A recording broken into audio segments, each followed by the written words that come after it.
almost 35 years. Finally get the chance to find DR parts tubes. But man, oh man, those tubes took one hell of a beating.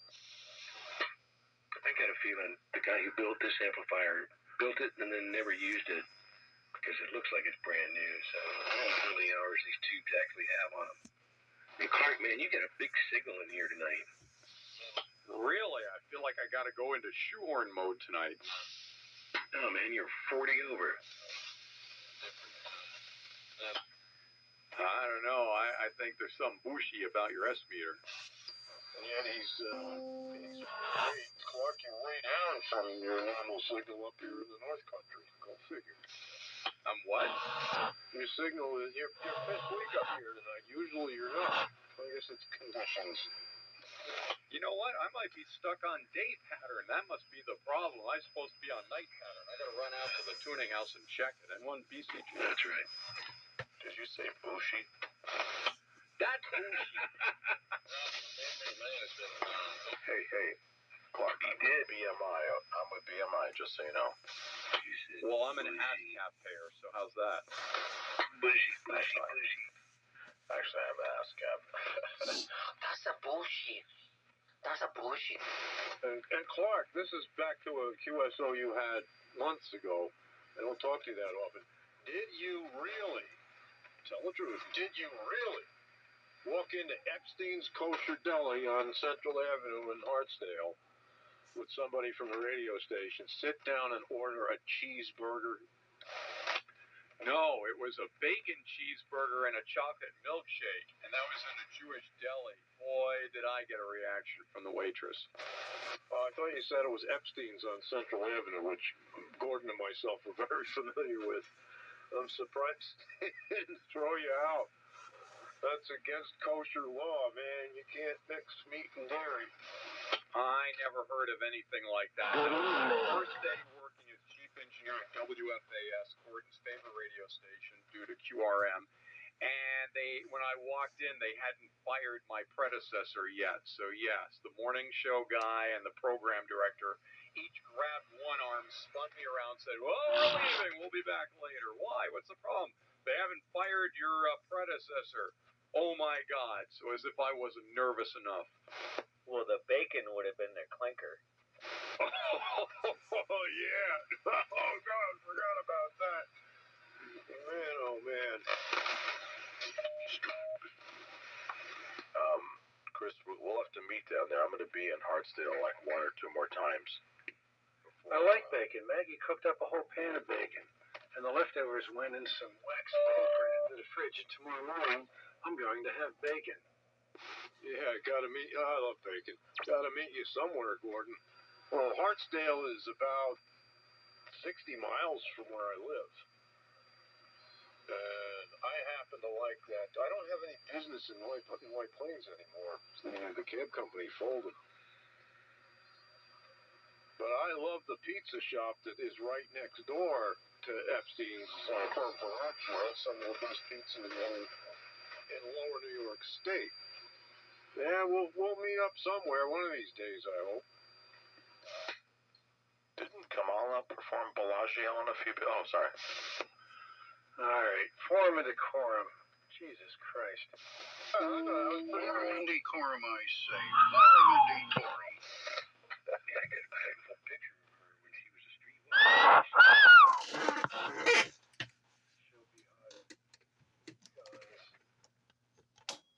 Oh, man. Oh, once again, it is 27.115 on your AM radio dial. Channel 13, Classic Radio Roundup, the first one of September, right here, right now. Yeah, that's right. All that is true. Welcome to the Classic Radio Roundup. 27115 on your AM radio dial. Welcome. Yeah, that's right. 328 behind the hill. Hello, behind the hill, 328, 441, the Spitfire on this antique flea market radio.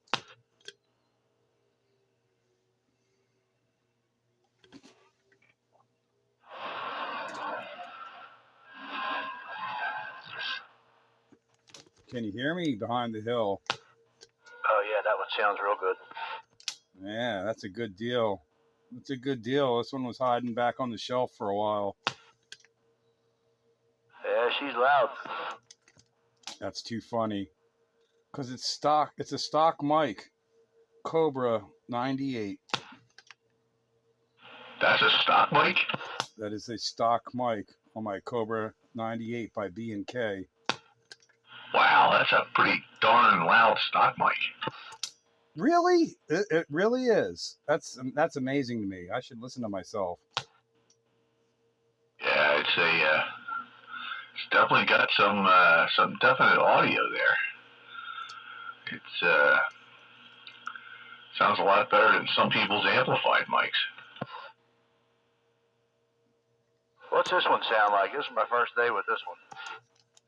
Sounds pretty good. Sounds good to me. You know, it sounds good. Yeah, this one's Longhorn N6. I have no idea what that is. It's got a big old amplifier hanging on the bottom of it. This is a 4-pin Amphenol connector stock microphone. And I proved it by putting it in front of the camera on the video gate so you'll be able to see what it is I'm using. No smoke and mirrors? Nope, the video doesn't lie. I don't edit my videos. For a Cobra 19. Is that what you're on? That's what you said you were on. I said Cobra 98, not 19. Oh, you're on the bus. I am on the Bluebird school bus radio.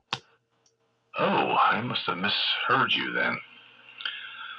Well, is that like a regular coffin-style dynamic stock mic, or is it something else? I guess you could call it coffin-ish style. I don't know if it's the stock mic for the radio.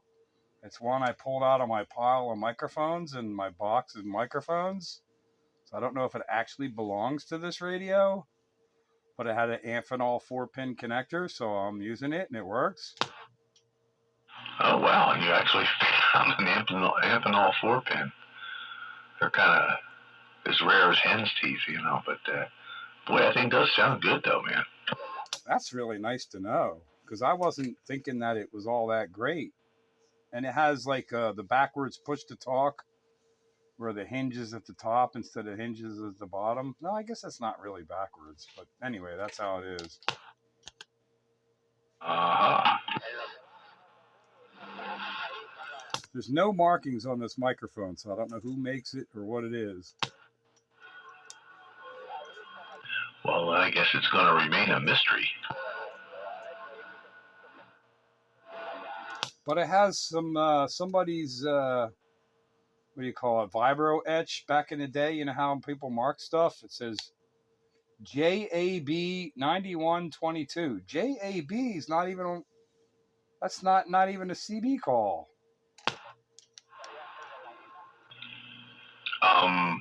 What? Somebody's got their call letters on it? I wonder if that's their initials and the last 4 of their social. Say it again, then. What's the numbers? Juliet Alpha Bravo 9122. Unless it's a Canadian call or another country somewhere. I'm guessing it's somebody's initials in their last 4, but that's just my first guess.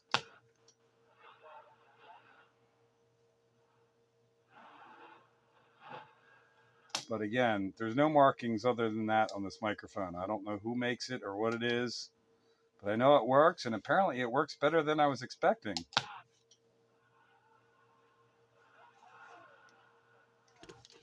All right, let me turn the Dynamic off. How does it sound with the Dynamic off?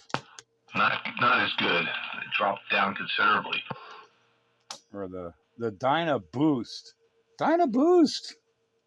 All right, there's Dyna Boost on. Making it somewhat of an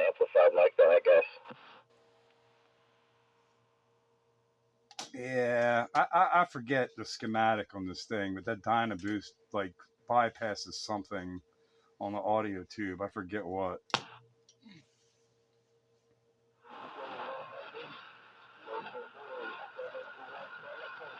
So we got a whole lot of catching up to do here on Classic Radio Roundup since I haven't heard you for a couple of weeks there, Sandbagger. Yeah, I did listen to that video gate that you made on 15 meters and 10, and evidently you took a visit and managed to get down to CVW. Yeah, well, there's a couple of topics right there to cover. So you should become friends with John Petters, because he took video gates on his side the same time I took video gates on my side on 15 and 10 meters, and it's pretty cool. And I was watching his, and man, like we really had good conditions on 15, and pretty better than fair conditions on 10. But it was really good on 15. And I'm like, man, it's so good on 15. I bet 10 is open. He's going, well, let's give it a try. So neither one of us was expecting it to happen, and it did. So we carried on until I had a run on 10 meters, but it was open. Nobody expected it to be open, but it was. Yeah, I did see his video gate. I was able to get to it, and I did listen to it, and that's kind of interesting. It's kind of reminds me of listening to Night Rangers gates, from us. on the other side of the skip pipeline. Yeah, that's one of the cool things about technology, that we're able to do all that kind of junk and check it out, where 20, 30, 40 years ago, you just had to take their word for it. Now you got the video of it, and that B&W sounds good. I don't care what anybody says. That thing sounds good.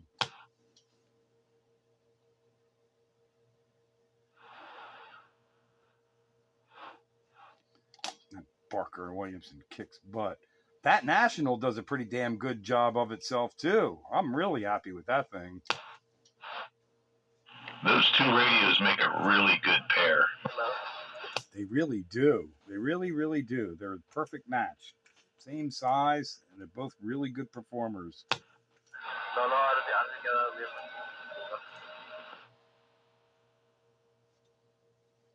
I think he sounded better on my NC300 than I sounded on his Elecraft. Surprised he's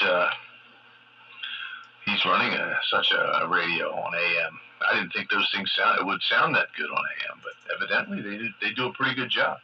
No, he uses that for a receiver. He was using a Heathkit DX100 for a transmitter. Oh, okay, that explains it. Kind of like, what I was doing with the Yaesu, just using the modern rig as the receiver, but he's using vintage transmitter. But getting on to VW's QTH, man, oh man. It's like a Frankenstein lab, huh? His place was way cool. I need to revisit, because I got a lot of questions that I wasn't able to ask the whole time I was there. I mean, I asked a lot of questions, but man, he's got it going on. And then the more I think about it, there's more questions that I have. But wow is all I got to say. The stuff he's got, but his remote tuner that he has out in his shed, that's something else too. I need to send you pictures of that. It's unbelievable. Yeah, there's a bunch of people that have those things. That's the best way to tune an antenna. You don't want to put the tuner at the radio end of the coax. You want to put it right at the antenna. If it's practical. Because that way you tune the impedances out of the antenna, and then your feed line sees a flat match, and you don't have any kind of losses then. Other than regular cable losses, but you don't have any standing waves or anything to deal with. He's got open wire feeders coming down from his antenna, which is every bit as high as mine, like 80 or 90 feet. but he's got open wire feeders coming into his shed to a double pole, double throw relay. And the relay on one side is his 10, 11 meter inductor and remote tune capacitor, and then this crazy ballon. And then on the other side of the relay is his 4080 160 inductors. It's these pair of inductors. Each line has its own, which I find kind of hard to wrap my head around. But anyway, each line has its own. It has a ballon feed, then the inductors, and then the remote operated capacitors. So he just tunes the capacitors, but the inductors on that 4080 160 has vacuum relays with copper strapping go to different taps on the inductor. So he hits the relays and selects the proper tap, and then hits the motor drive for the capacitor, and that tunes it up. Is this a commercial piece, or did he homebrew that? Oh heck no, it's not commercial. He made all this stuff. Wow, there you go, man. And then that's not even the complicated part. The complicated part is his modulator. I'm still unable to wrap my head around his modulator. So for at the time I was down there, he was using a Yaesu FT1000, but he also has two different Johnson.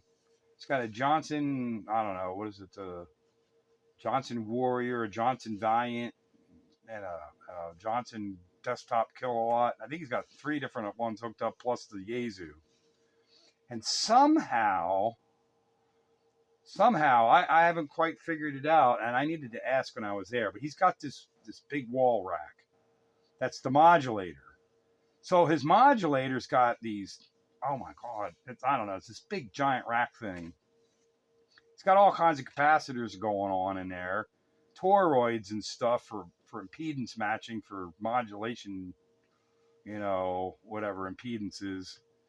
And I don't know, I don't fully understand how he's pulling the modulation out of any one of these different radios by hitting switches and putting it into this rack for the modulator. This modulator, that rack does this modulation, not what's in the radio.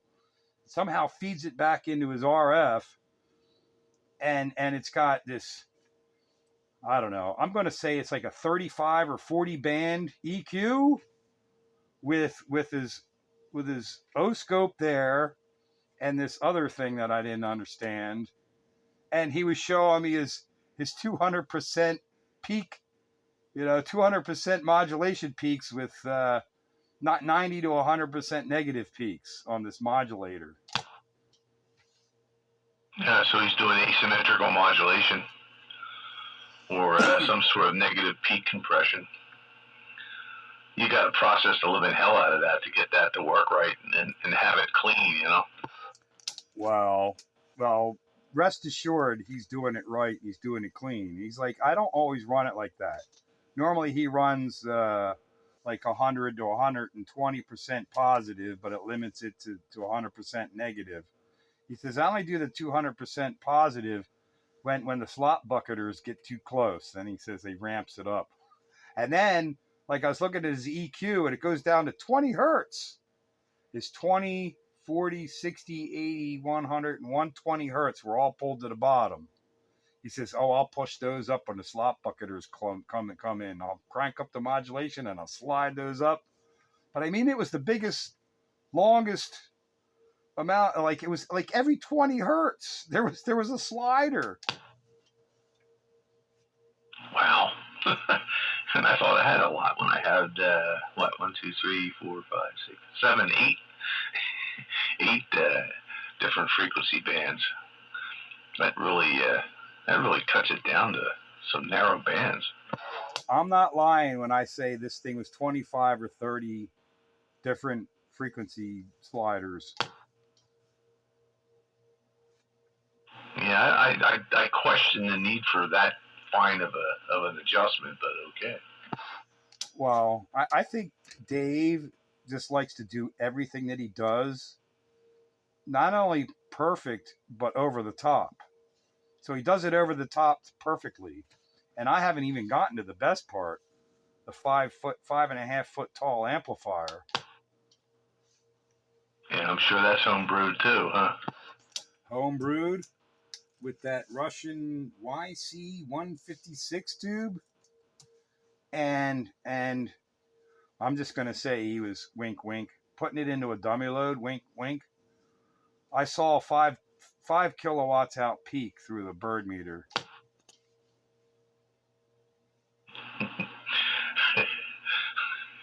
Old 05 would be proud. Yeah, and that was 4,000 volts to the plate. I think that's right. Yeah, that sounds about right for that kind of power. Wow is all I could say. Wow is all I could say. But then tucked in the corners and this and that, there was a Tram D201. There was some Sears Road Talkers. There was what else was there? There was a couple Lafayettes, Telsat SSB50, a couple other Lafayettes. He had the same Hallicrafters CB3A that I have, and I was talking to him about those crystal synthesizers. He says, "Do it." He says, "Do it." He says, "Square wave, it doesn't matter. Square wave will be fine on transmit." He says, "It may be a little crispy on the receive, but if you just want to make it work, do it." Well, there you go. So what he tells me, I believe, after looking around his place. Oh my God.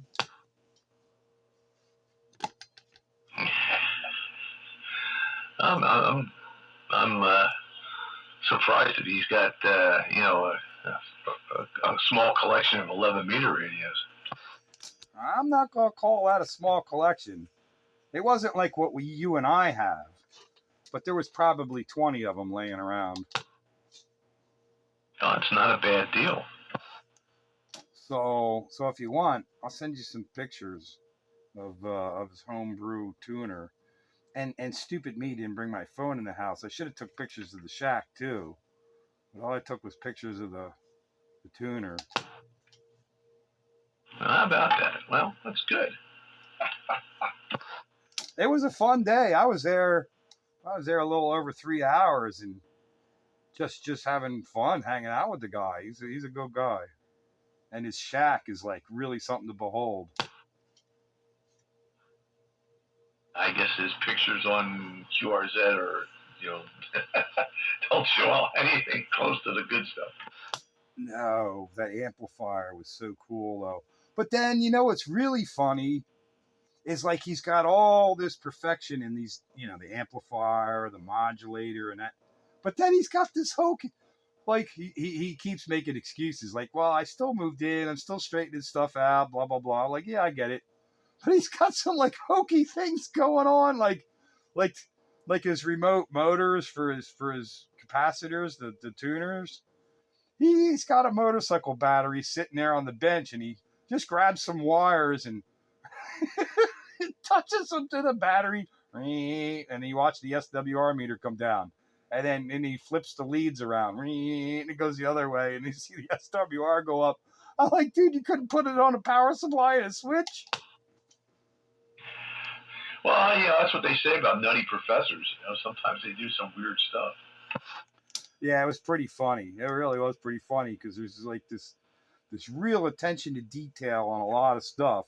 But then, like, there's some of this wacky stuff that's just sort of kludge.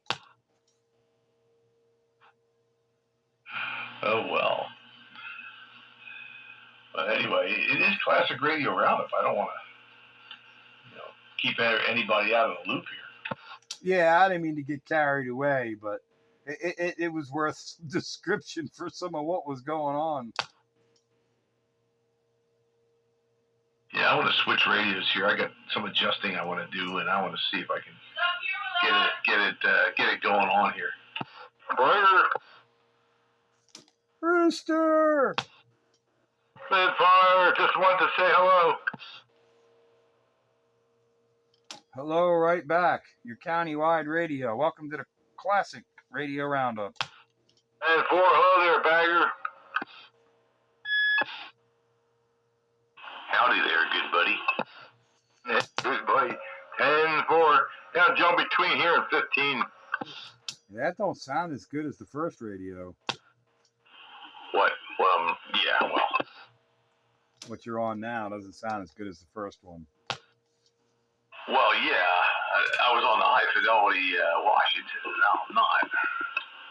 I want to make an adjustment on this one because I think the modulation limiter is a little too tight on it. I want to back it off a little bit. He sounds great here. What do you think of this radio, Rooster?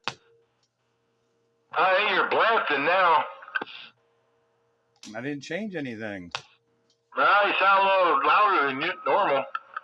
Stock mic on this radio. No kidding. Wow, that's working good. B&K Cobra 98. Base or mobile? It's a base radio, although it can run off of 12 volts, but it is tubes. Oh, Cobra 98. Yeah, Cobra 98. Vacuum tube base mobile radio. Really sounds like it has some punch to it.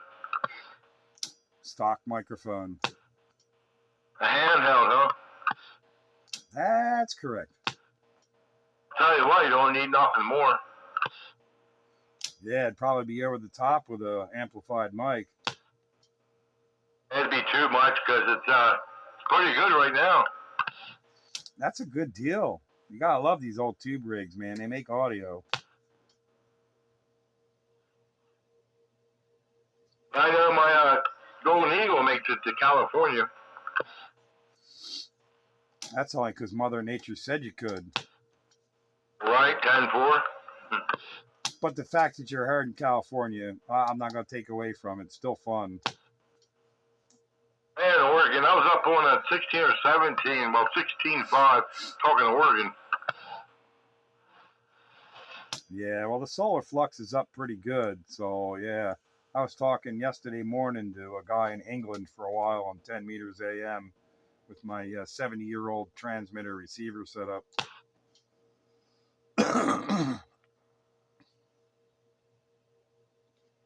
He video gated me, so I got to hear how I sounded in England.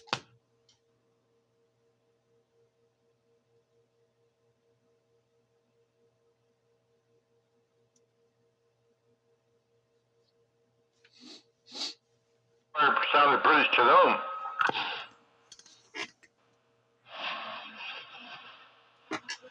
Well, he was in Britain, so he did sound British.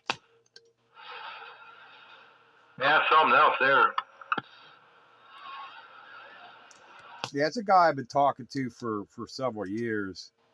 And whenever the conditions are in there and we catch up with each other and talk for a while. 10-4, but I still think you're a little bit louder than normal. I'm louder than normal? Than my normal?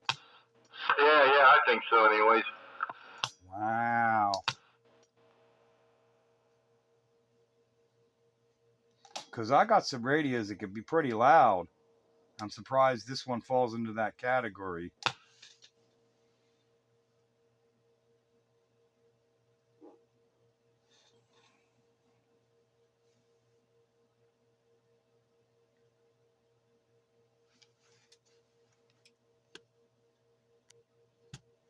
Oh, Double D. How you doing, Rooster, and everyone else?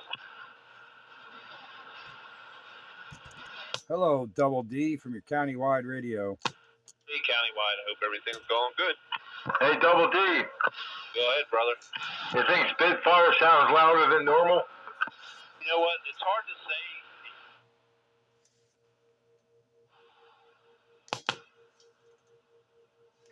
say. Hey, what happened?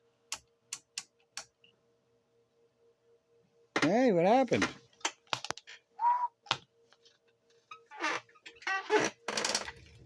Uh-oh.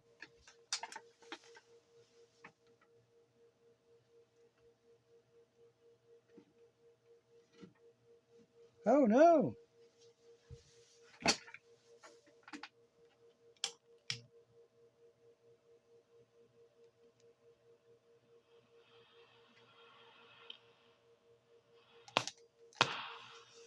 Hey, is this thing working?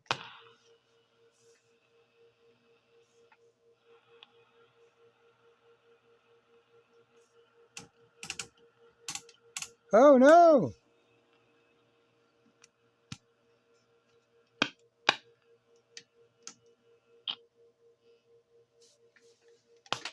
We had a meltdown.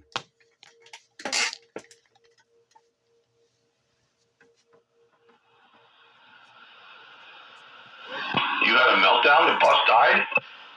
Oh, it just came back. Oh, okay. So it took a brief vacation. It took a brief vacation. Double D was talking, and it was like the receiver just turned off. And I key up, and it seems like the transmitter is still working, but there was no receive at all. Oh no. So I don't know what Double D said, because he just faded away, and then I didn't hear anything till just now. I said you sound pretty good, at least to me. All right, well, I appreciate that. In the middle of you talking, I watched your signal go down to 0, and the audio went away, and the receiver got quiet. I keyed up, it's still transmitting. I don't know what that was. Dirty tube sockets. That was pretty strange. I guess so. Yeah, you'll see that calamity on the video gate. Preserved for all posterity. And then it just came back all on its own. Sounds like it was a miracle. I know, I was getting ready to fire up another radio.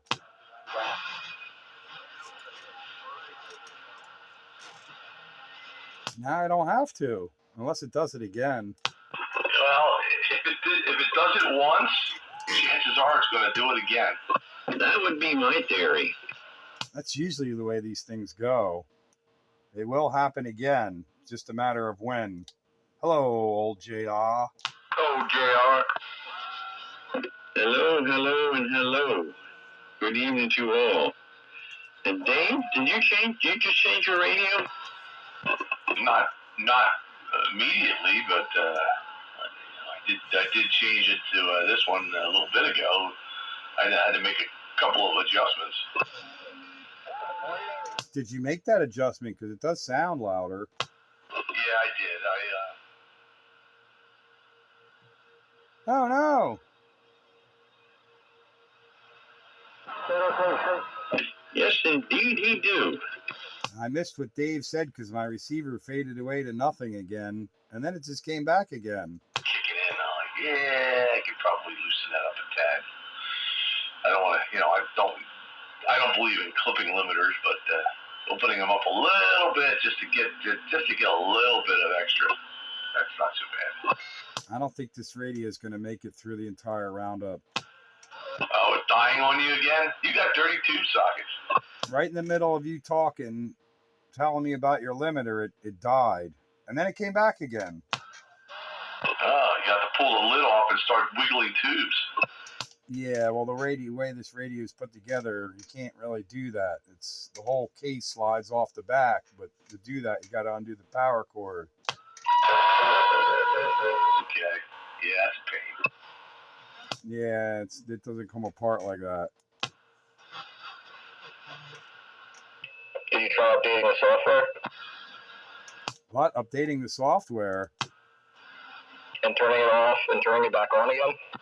Yeah, I tried that initially. That didn't do anything.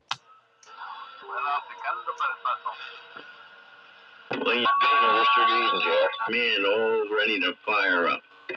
But at least it came back a lot quicker on Sandbagger than it did on Double D. Guess it likes me better. But it doesn't seem like the transmitter dies, just the receiver. Well, sure, it's a different circuit.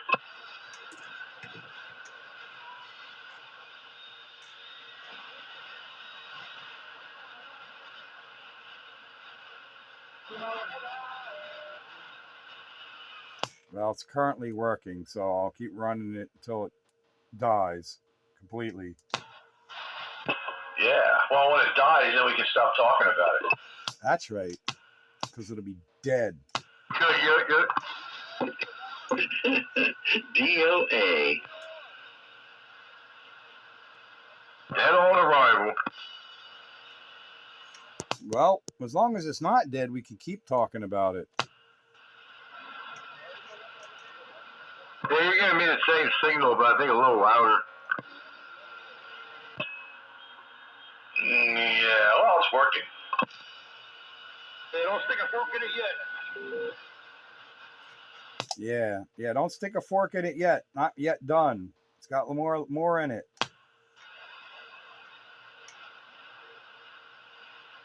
I think the modulation was any louder, it'd be distorted. Should I get back from the mic a bit? I abhor the distortion. Don't like that at all. Yeah, but tube distortion is not the same as solid state distortion. Well, that's true. A certain amount of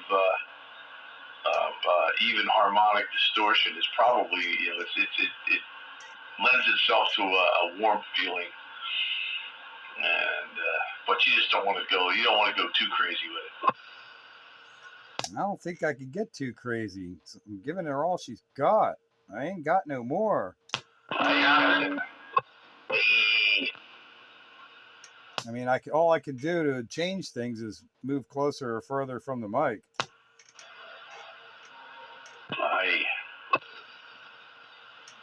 Aye, Captain. Can't give her no more. No more, she'll blow. All knobs to the right, that's an order. Pete, turn it just back up from the mic a little bit. The dyed lithium crystals, they're gonna blow. Hey, me wee bearings. So I need to stay further away there, Rooster? That sounds better yet. That's amazing to have a handheld mic and hold it 6 inches away. Yeah, it's like real clear now. You probably go a little bit closer, but it's really clear. It's crazy. It's crazy, I tell you. Yeah, it's amazingly good sounding stock mic. Probably the best stock mic you have. Well, I know the radio to choose on stock mic night. Now, I'm just so used to getting up close to stock mics, it's kind of like not natural to hold it far away. Yeah, because when you're a little bit closer, it's like distorted, but like louder, but it's too loud. I never noticed it being really distorted. Well, not really distorted, but it's still not natural to hold a stock mic far away. No, you hold it up to your cheek and you talk across it. Yeah, that's what I'm used to doing with a handheld mic. But I got this thing, it's a good 6 inches away. Yeah, I think Night Train would approve. Well, I'll just have to hang out until Night Train shows up. Still early for old Night Train on Classic Radio Roundup. Night Train, what's on? What? There's a double. Red Baron trying over here in Downingtown. Anybody got a copy break? It's Red Baron. Hello, Red Baron Spitfire. Hey, Spitfire. How you doing, my friend? Oh, I'm doing good there, Red Baron. Good to hear you on. Thanks for checking into the Roundup. Hey, 10-4. Thanks for the big wave there. Yeah, I just wanted to pop in and say hello to everybody. I set up a station over at my dad's house down here in Havertown. I don't know if you guys will be able to hear him. He goes by Grass Cutter. I told him about it. Maybe he'll pop on tonight. I just put it. He's only running 5 watts. I'll get him pumped up in a week or two. Yeah, 5 watts might be a little tough from Havertown. Somebody might hear him, but I don't know. It might be a little tough. But all right, well, at least he can listen at the minimum. Yeah, copy that, Spitfire. Hey, thanks for the hearty heat class and the heat away there. I'll be back on the side, gentlemen. All right there, Red Baron. Good to hear you on the Classic Radio Roundup. And don't be a stranger now. You know where we are. Countywide. Catch you later there, Red Baron. JR said that. Hello. Goodbye. Howdy, howdy. I thought I heard Bulletin in there. Wave it right back. You did, just for a second. Just wanted to say hi. Don't want to interrupt. Well, hello. Glad to hear you. Hello, everybody. Who's Bulletin? You don't remember him? refresh my memory. I'm getting old. Oh, he's a person in a mobile, and he's in the general Boyertown area. Illinois right now on mobile, headed towards good old Picktolsville. Oh, yeah, I remember you now. Mobile, bulletin, heading towards Bechtelsville. Hello from the Spitfire. Hey there, Spitfire. Yeah, I'm just about to go past Rooster's place. And another minute or two, maybe. Not quite past his place, but almost.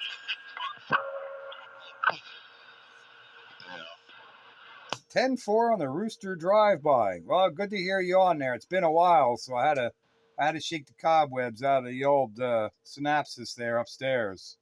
So anyway, thanks for checking in on a classic radio roundup. Spitfire on this old Cobra 98 by B&K.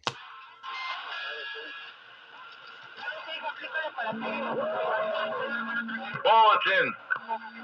Yeah, what's up? You got a copy? Oh, Rooster. Oh, hey there, Rooster. You want me to swing by really quick? No, not right now. No worries. I'm coming up North Reading Avenue. I'm just going past the Stahl's house.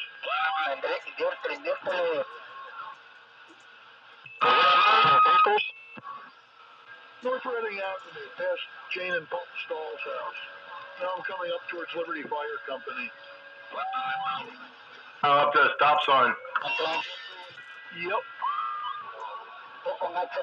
Yeah, you're gonna bear left, right? I'm actually going to make a right and go to the shack, to my place. Yeah, you're kind of up there on the hill, aren't you? I'm going around at the Jehovah's Witnesses right now. I'm headed to Bechtelsville to my place. And before you give me a 20 plus. Were you out delivering papers? No, not delivering papers tonight. I was over at the Historical Society hearing a presentation all about apples, which was quite fascinating. How they came from Asia, actually, and all the different things that they've been through to what we have today. So now I'm going past the, I guess you could call it the backside of the quarry, or the backside of Unger Lane, coming up towards Main Street in Bechtelsville. Damn for it. Do you learn about Johnny Appleseed? Or wasn't he mentioned? Yeah, Rooster did give me one of Brother Dog's old amplifiers, but I never actually wired it up. In the car, that is. I just run the regular 4 watts.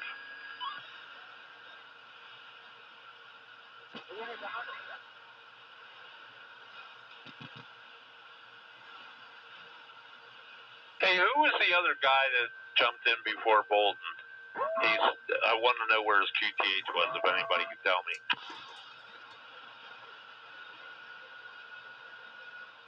Are you talking about me?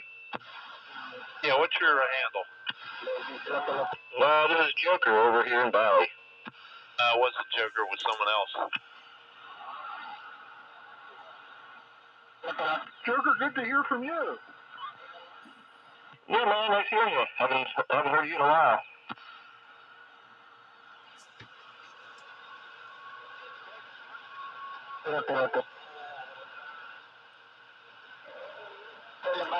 Well, I guess we need to do a roll call, and then behind the hill there, you could pick out who it was. There was Rooster, the Sandbagger, Joker, Bulletin, Spitfire. Who else was in here? Double D and Red Baron. I'm in here too. JR. And JR. I forgot about JR. JR's been awful quiet. And hello, Renegade. Howdy. Evening. Hey there, Renegade. Hi, Wayne. Hi, Dave and Joker and Rooster and JR and anybody else that's listed. You like my Cobra 98, Wayne? Yeah, I heard you playing with the volume earlier. I just got something out of the microwave, so I wasn't keying up then. But yeah, it sounds good. I like it. Yeah, I was talking with the alley cat. Where's he at now? I caught him on the warm up session, but I haven't heard him on the actual roundup. Do we have to say his name 3 times? Does he not like the actual roundup? Is he just a warm up and post show operator? He doesn't operate during? Stays away from the main event. He told me that he wasn't feeling that good. I'm surprised he got on the pre thing. Yeah, he was on for the warm up. He helped me check out the Cobra 98, aka the bus.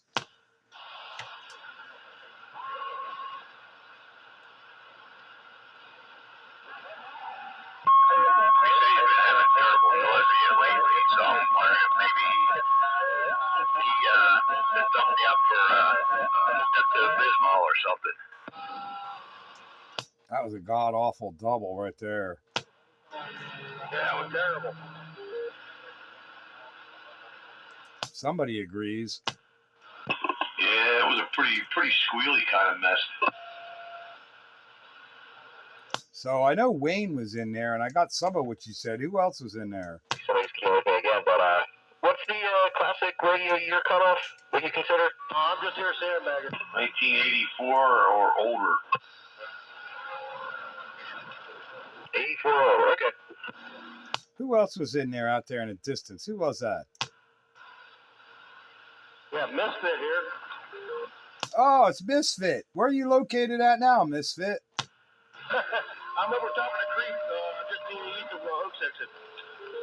Oh, you're still working down there by Oaks in the loader? Yeah. I just got word I'll be here all week next week too.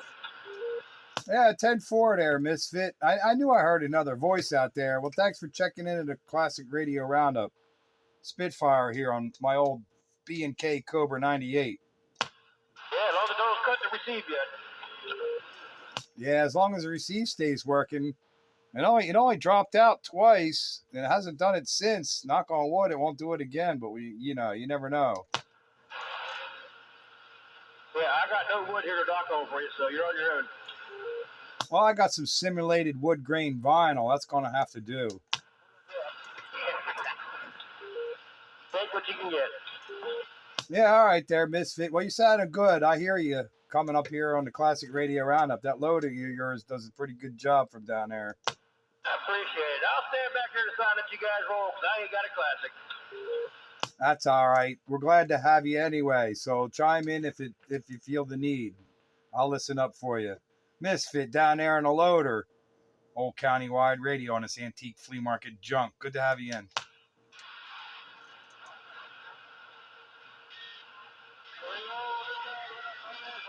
Anybody else hear that construction loader down there in Oaks?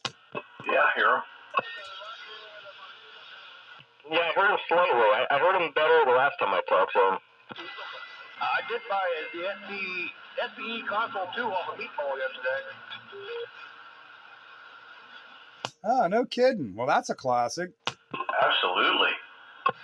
Yeah, I'm going to set the base station after New Year's. Hopefully I can talk. I'll try to reach you guys from York. Oh, where you at? York? Yeah, like a good quiet night and a little bit of power and a decent antenna. I mean, I've made it out to York, but not regularly. Yeah, I have a 3 element beam too, so that should help direct it. Yeah, that should make things more likely if you got a 3-element beam for sure. All I gotta do is put everything together. Well, it does help if it's assembled. Yeah, I don't think a boxing for roof's gonna work. Yeah, that don't work so well put up in the box.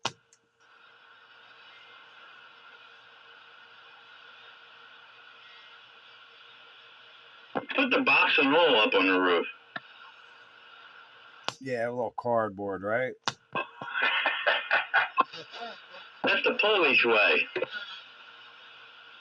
Speaking of assembles and cardboard boxes, how close are you to yours, Wayne? Are you still waiting on tree trimming? No, the guy was here last week and said I really shouldn't need to trim anything. That it should go right up. And I still have to put the radials together and the main what do you call it? The radiator. All right. Well, you got to call an antenna party at some point, I guess, to help get that thing up. I assume you're going to, use your 10 foot of tower and then 10 foot of mast kind of setup or something? No, I'm just going to put that other 10 feet on it, and then the antenna on top of that. And Alley Cat said he was going to come over here Friday and help me finish it up. All right. Well, we're looking forward to that.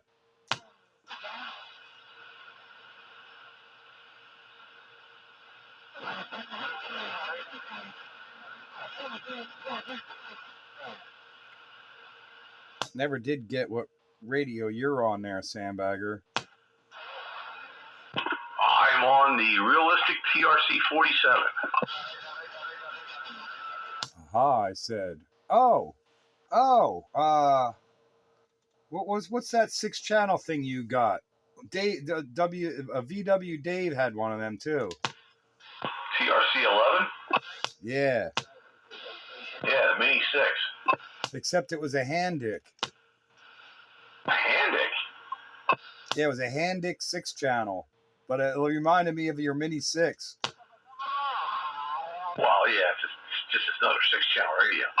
But it was hardwired, no meter. Yeah, no frills, low budget radio. Yeah, except it was a Handic. Yeah, just keep that away from your Johnson. He's got a bunch of Johnsons next to his Handic. That's not going to end well. There was no less than 4 different Big Johnson transmitters. There was 1, 2, 3. I saw 4 different Dentron amplifiers and other sort of Detrius. But man, oh man.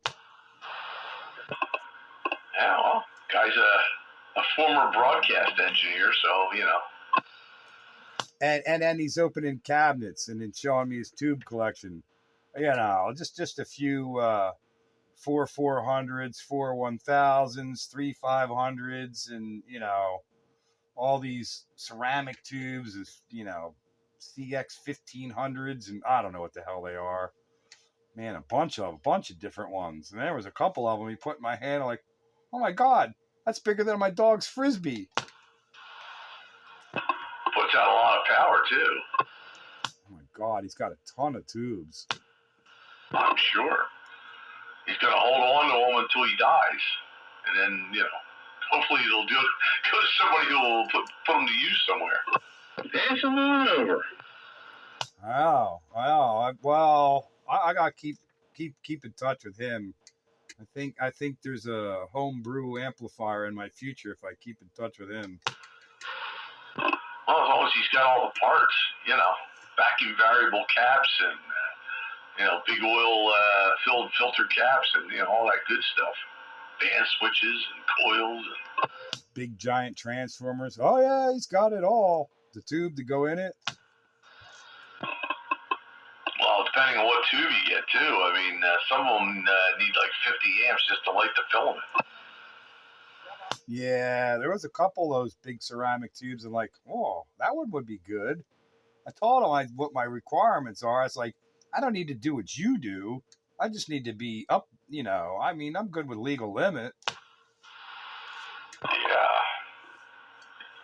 Well, with AM, you got to be careful. See, you don't want to be running legal limit unless you've got an amplifier that can go quite a bit more than that, because AM, with the carrier and all that tends to overheat amplifiers, and like your typical AL80 Ameritron type amp, they're designed for sideband. You put enough AM through those things, and it'll get hot. Oh, I think he would probably design something that would be able to do 3,000 watts on sideband. Yeah, and then you're okay, because then you're basically running it at half power. Yeah, and that's That's his approach. That's the right approach. So his amp that does 5 kilowatts on AM can sustain that 5 kilowatts AM all day long. Probably twice that then. He's I'm not gonna put everything out over the air that he's told me, but you know, you could use your imagination with his imagination. Well, I can remember when 1490 was sitting in front of my house, and we buried a 10 kilowatt slug on the bird meter with that amp he had in his truck.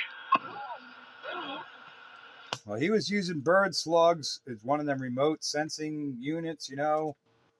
Bird slugs forward and reflected power, and he points over to his big rack mounted, you know, meter output, and he says, "Okay, watch this." He starts turning the RF drive up. Oh yeah, death by RF. It was a 10 kilowatt slug, and he put the meter pretty much near the top. Oh yeah, and that's probably a good, honest, you know, on carrier power. You know, like I said, 1490 buried a 10 kilowatt slug in front of my house one night. And, I don't know if there was a lot of harmonics power adding to that or what, but that was probably the furthest I've ever seen a meter go. Oh, I'm pretty sure that whatever power he was putting out was clean. There was no harmonics involved because he had a Hewlett Packard 141T going on at the same time, and I was watching it. And there was a couple of spurs, but they were like 50 dB down. Yeah, and that's legal, man. Anything over 45 dB down, you're good. Yeah, but okay, 50 dB down from 5 kilowatts? What's the math on that? How much power is that still? Not much. 50 dB down. If 5 kilowatts, so you're down 10 is 500 watts. Then 50. Then 5. Then it's a half a watt.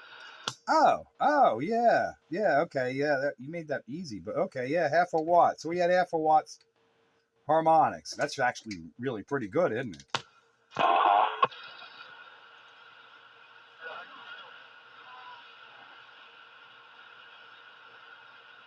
It was a really worthwhile and interesting visit for sure, and it's always fun, you know, to put a face to the voice that you've been talking to for a while.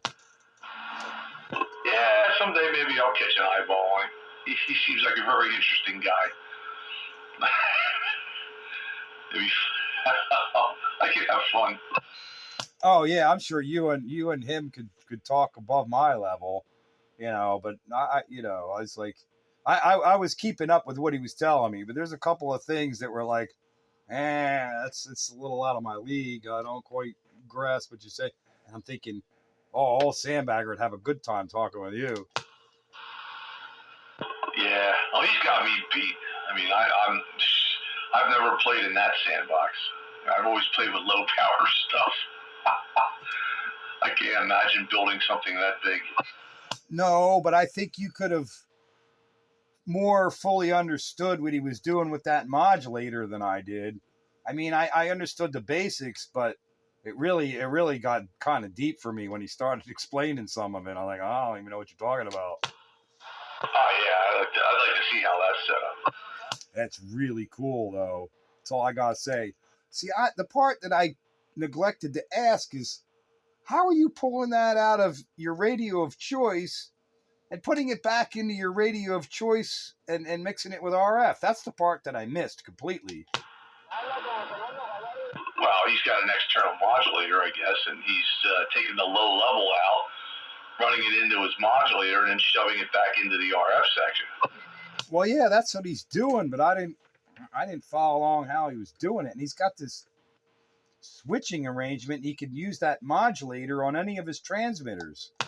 It makes it awfully convenient, doesn't it? Sure does, but it almost seems like too much work to me. Like, I'd be happy to make that modulator work with one transmitter, let alone every one that I have. Wow, he likes to run variety, man. That's his deal. I was kind of surprised that his main rig, though, was that he had on the bench that he was using was a Yaesu FT1000, not the MP or anything, just the FT1000. Yeah, that's what he uses when he's not on AM, I guess. No, he was using that on AM, and he has used that on AM. It's when he doesn't feel like lighting up filaments, other than the amplifier, which was a process to light that up. First he goes over and he lights up the filaments, and it's like boom, and then he has to bring up a variac to bring the filament voltage up to, was it 15 and a quarter, and then he lets that warm up for 6 minutes, and then he goes over and he flips the freaking 20 amp breaker on, boom. And you watch the voltmeter go up to 4,500 volts. Yeah, you got to be careful with some of those tubes. You know, you got to bring them up gradually. You know, you don't want to shock them. You know, you don't want to. The surge current for those filaments could be pretty nasty. Yeah. He says he warms the filament up for 6 minutes before he hits the high voltage. Yeah, that's kind of a holdover from broadcast stuff, because that's how they bring up these big broadcast transmitters. Same way, let them warm up thoroughly before you apply B+ to them.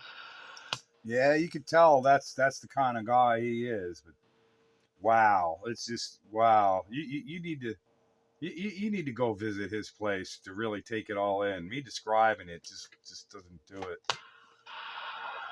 It's a shame he hasn't gotten back on here. I mean, he had something going on there for a bit, and then he disappeared. Hasn't really gotten himself back on the air. He'd be cool on around up here. Well, see, that's the other thing, because I've talked to him here recently, and he can do it with the antenna that he has, and I hear him fine. But he has it in his head that he needs his vertical back up in his tree. I'm like, you don't need it, because I can hear you. Yeah, but it's one thing to hear him, and it's another to hear him really well. The vertical would do a lot better. Well, yeah, that's true. But, there was one night, it wasn't that long ago, a couple weeks ago, he was in here, and we were talking here on AM, and we thought, and for whatever reason, we decided, well, let's go up to 10 meters and talk there on AM. And I could hear him, but he could barely hear me. And I was running decent power, the same power I was running here. But he could hear me here with like 5 or 6 S units, and there he was having a bit of trouble. And then in the past, though, we've been able to work each other at 10 meter AM straight. For whatever reason, that particular night, he heard me great here and had trouble hearing me on 10 AM. I don't understand that. Same antenna? Same antenna. Same power. SWR differences, maybe. Well, I tune. I mean, the antenna's got a natural resonance here. By the time you get to 2900, it's gonna be off. Yeah, I don't know. It was kind of strange. And then with his tuner arrangement, he can make his antenna go anywhere he wants. Yeah, I mean, you can force tune anything, but some frequencies are more natural to the antenna and are going to work better. That's right. Well, yeah, I get that. And he was a little, like thought it was kind of strange that it was that such a drastic difference though in the 2 megahertz. Don't you have to set your SWRs to the frequency?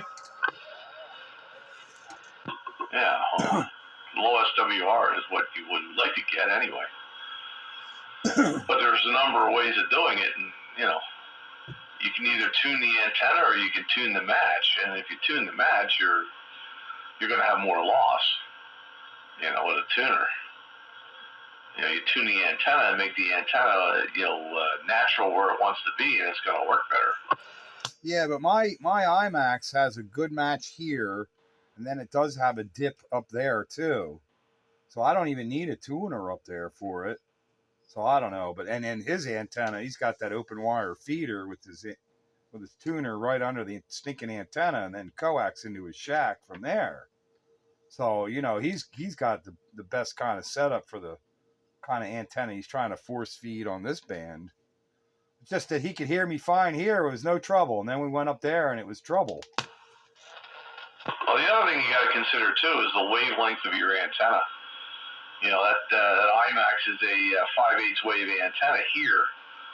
Up there, it's probably greater than a .64 wave, and you may be starting to develop lobes, or your radiation angle lobes may change, and that could have something to do with it.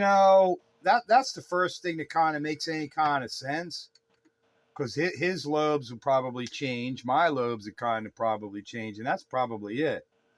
But I want to blame it more on that night's band conditions, because we've done it in the past on 29 megs and be able to talk to each other without any trouble. Well, yeah, you can't discount conditions, local conditions. Sometimes the band goes long, and on this band, and you can talk to people far away, and other times, you have a harder time going 20 miles. Condition subjects to change. Check your faceplant messenger. I sent you pictures. Yeah, let me take a look at that. And I want to sit on the side for a second here. Let some people in here. Yeah. Carry on with Classic Radio Roundup. I know one guy was like 20 miles away with a 6-pill, and he couldn't talk to me down here, and I couldn't talk to him. Well, that's just wrong. That kind of power, 20 miles? This particular guy I'm talking about was 35 miles away. Yeah, Skip was so bad, it was unbelievable. Oh, you didn't say there was Skipland covering things up. If the band is all otherwise clear, that shouldn't have been a problem. 20 miles.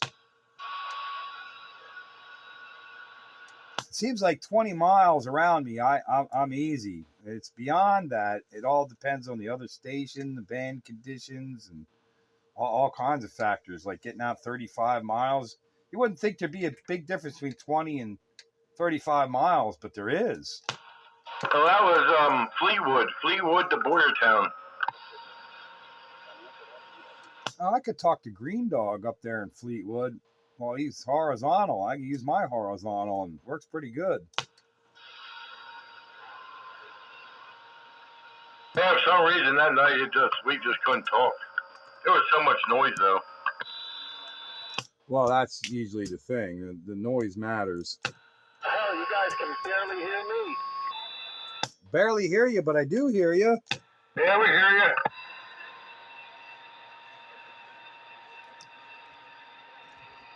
Yeah, I'm a little more than 20 miles away. Yeah. Hello there, Bite Buster. Yeah, you're better than 20 miles away, and I hear you. I hear him pretty good tonight. That's amazing. That's Bite Buster, huh?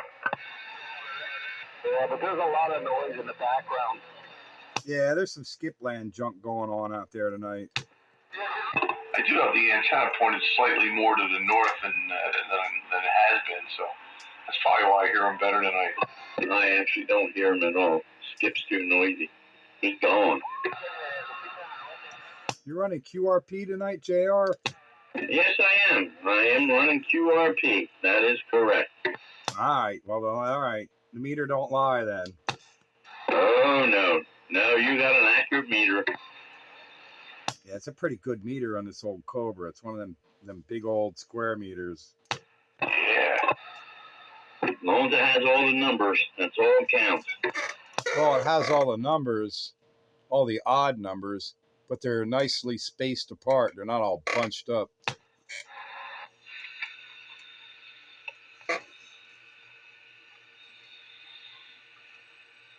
Nothing like a big old S meter.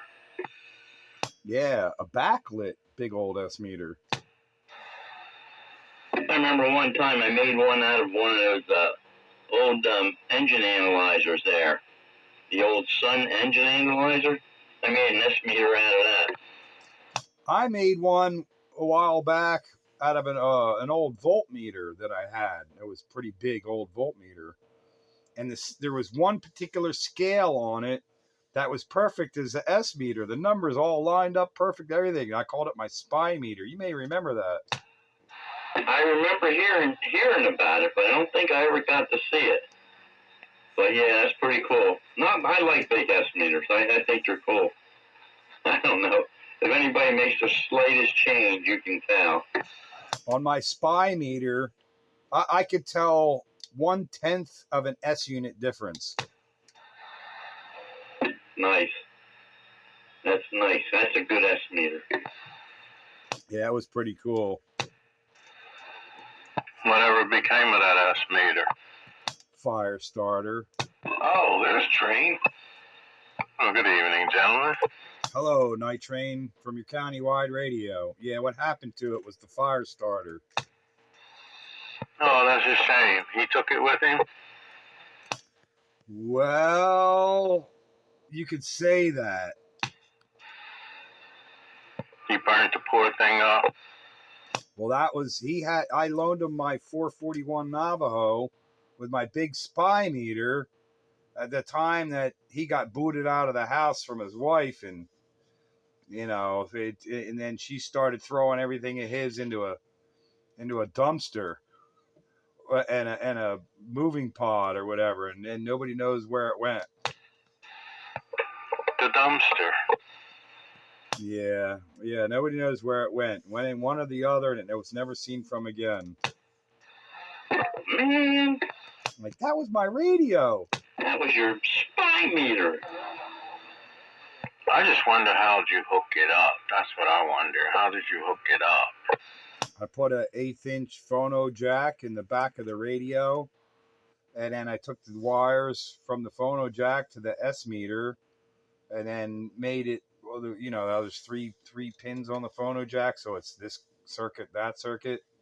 So I made it, if it was unplugged, the internal S meter worked, and if I plugged in the external S meter, it disconnected the internal meter and worked the external meter. All right, yeah, that's nice. That's nice. So it was only one radio that you had that hooked to? Yeah, my 441 Navajo. The very first base station plug-in-the-wall CB radio I ever bought, cash, in 1980. I had that radio since 1980, and I made the mistake of loaning it to the fire starter. Ironically, it was probably the best sounding radio you ever had. Fire starter's best sounding. Yeah. He was louder in that shed with your radio and that 3-pill he was running than anything else he had. Yeah, it was louder and better sounding. You mean better than his Newman and his ICOM 756 Pro? Oh, yeah.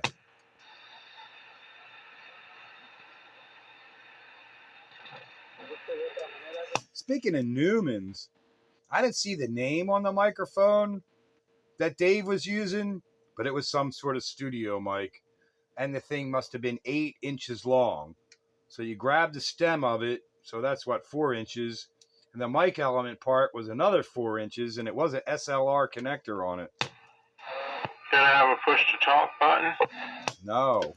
He had a Demco foot switch. There you go.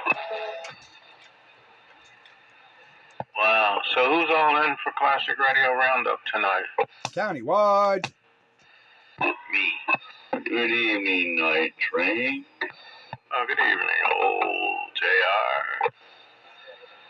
Yeah, you sound extra smooth tonight. What'd you do?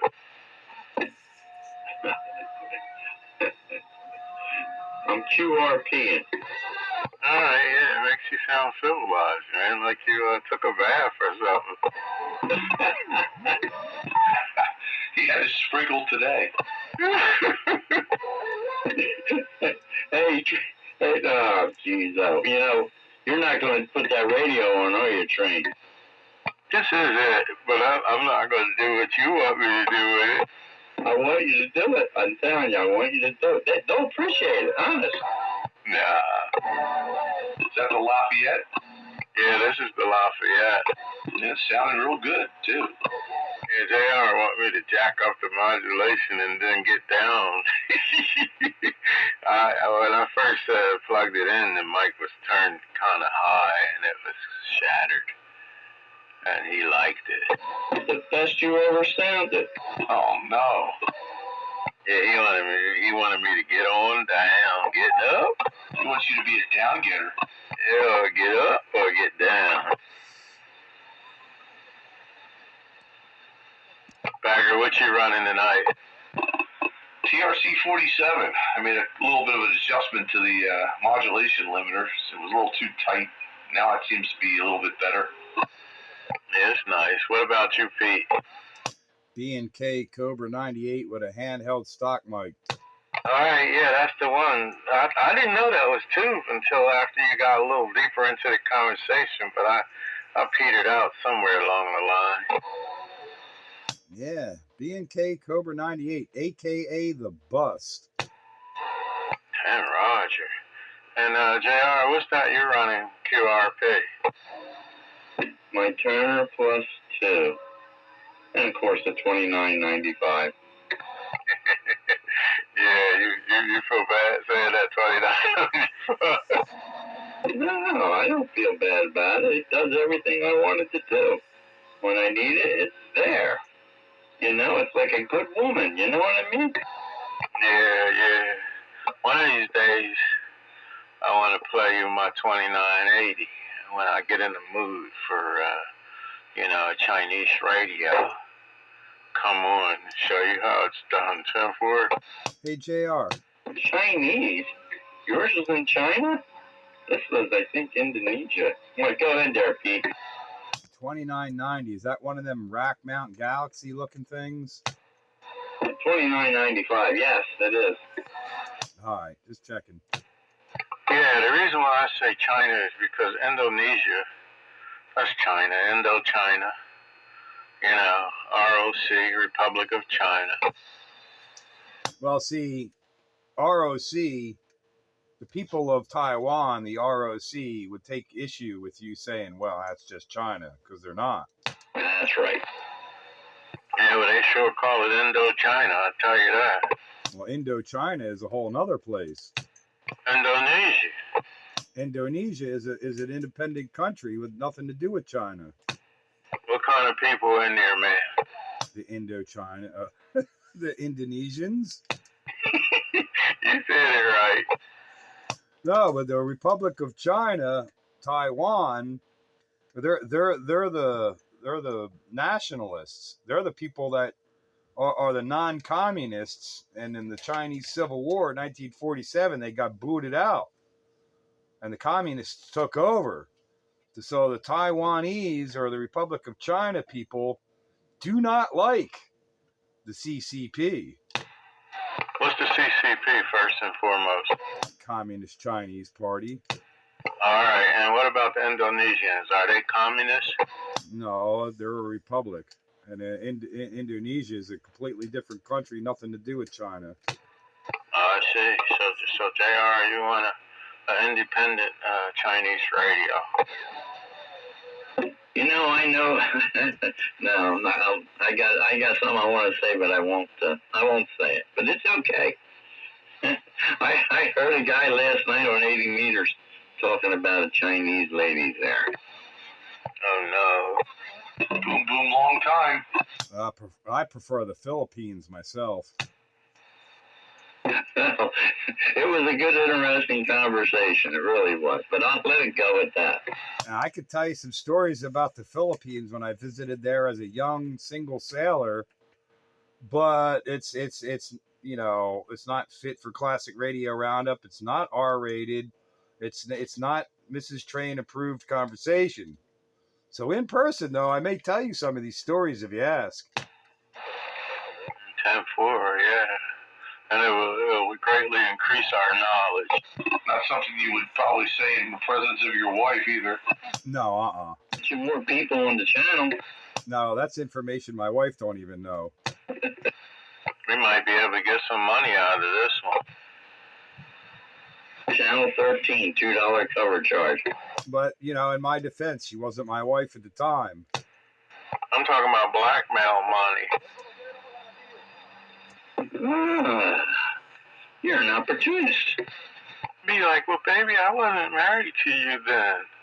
Yeah, but there's some things she's done before she was married to me that I could only guess at.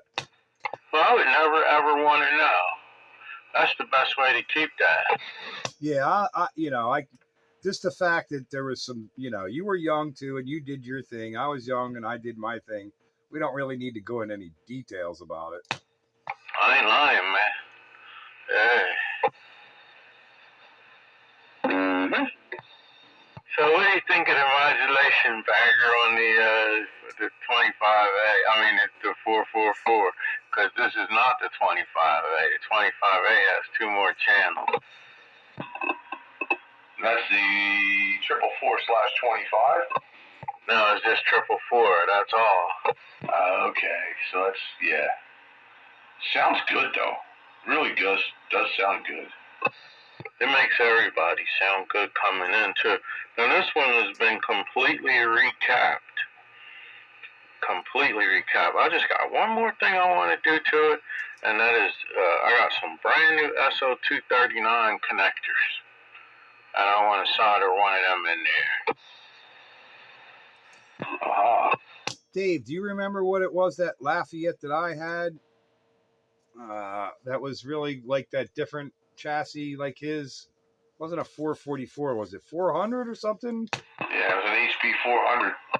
Yeah, that was a nice radio, but I think the circuitry was similar to the one he has. Yeah, it probably was. I've got one over here. It's old fire starter started yanking parts out of it. And I was gonna, redo it again, but I don't have the case for it, so that kind of turned me off. I got that 400 from R&R, and that turned out to be a good radio, but it needed a little bit of work. But I don't know why I ever got rid of that one. That was a good one. Yeah, they were Lafayette's top of the line. They got Nuvisters in them, man. 2 of them. Yeah, the HBs were different than the others. They did a little bit more to them. Yeah, and that wasn't really Panasonic either. That was somebody else. I think it was Toshiba. That's my guess.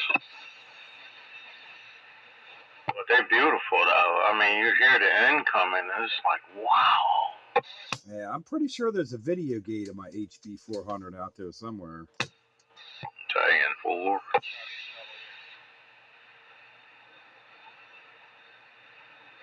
Did Alley Cat and them come in? What's the name of them? They had some SBE console 2 last night. They got it under control, and it was sounding really nice. And they were supposed to come on classic radio. 1, 2, 3, and the Bandit. Meatball Bandit apparently sold a console 2 to the Misfit, who's down there in Oaks in his front end loader. I know, but he kept one for himself. He had 2 of them. He sold the Misfit one, and he kept the other one, and he was on there last night, like between 12 and 1 o'clock. And they had that thing under control. I told him, listen, put 1, 2, 3 in handcuffs. Usher him out the door. Don't let him touch that radio no more. Don't let him touch nothing. They were still in there with their little fingers. Oh, no. Oh, man. Get his butt out the door. That's right. Get him out of there now. So you're sounding choice. Oh, no, y'all going to have to touch that because that's just too good.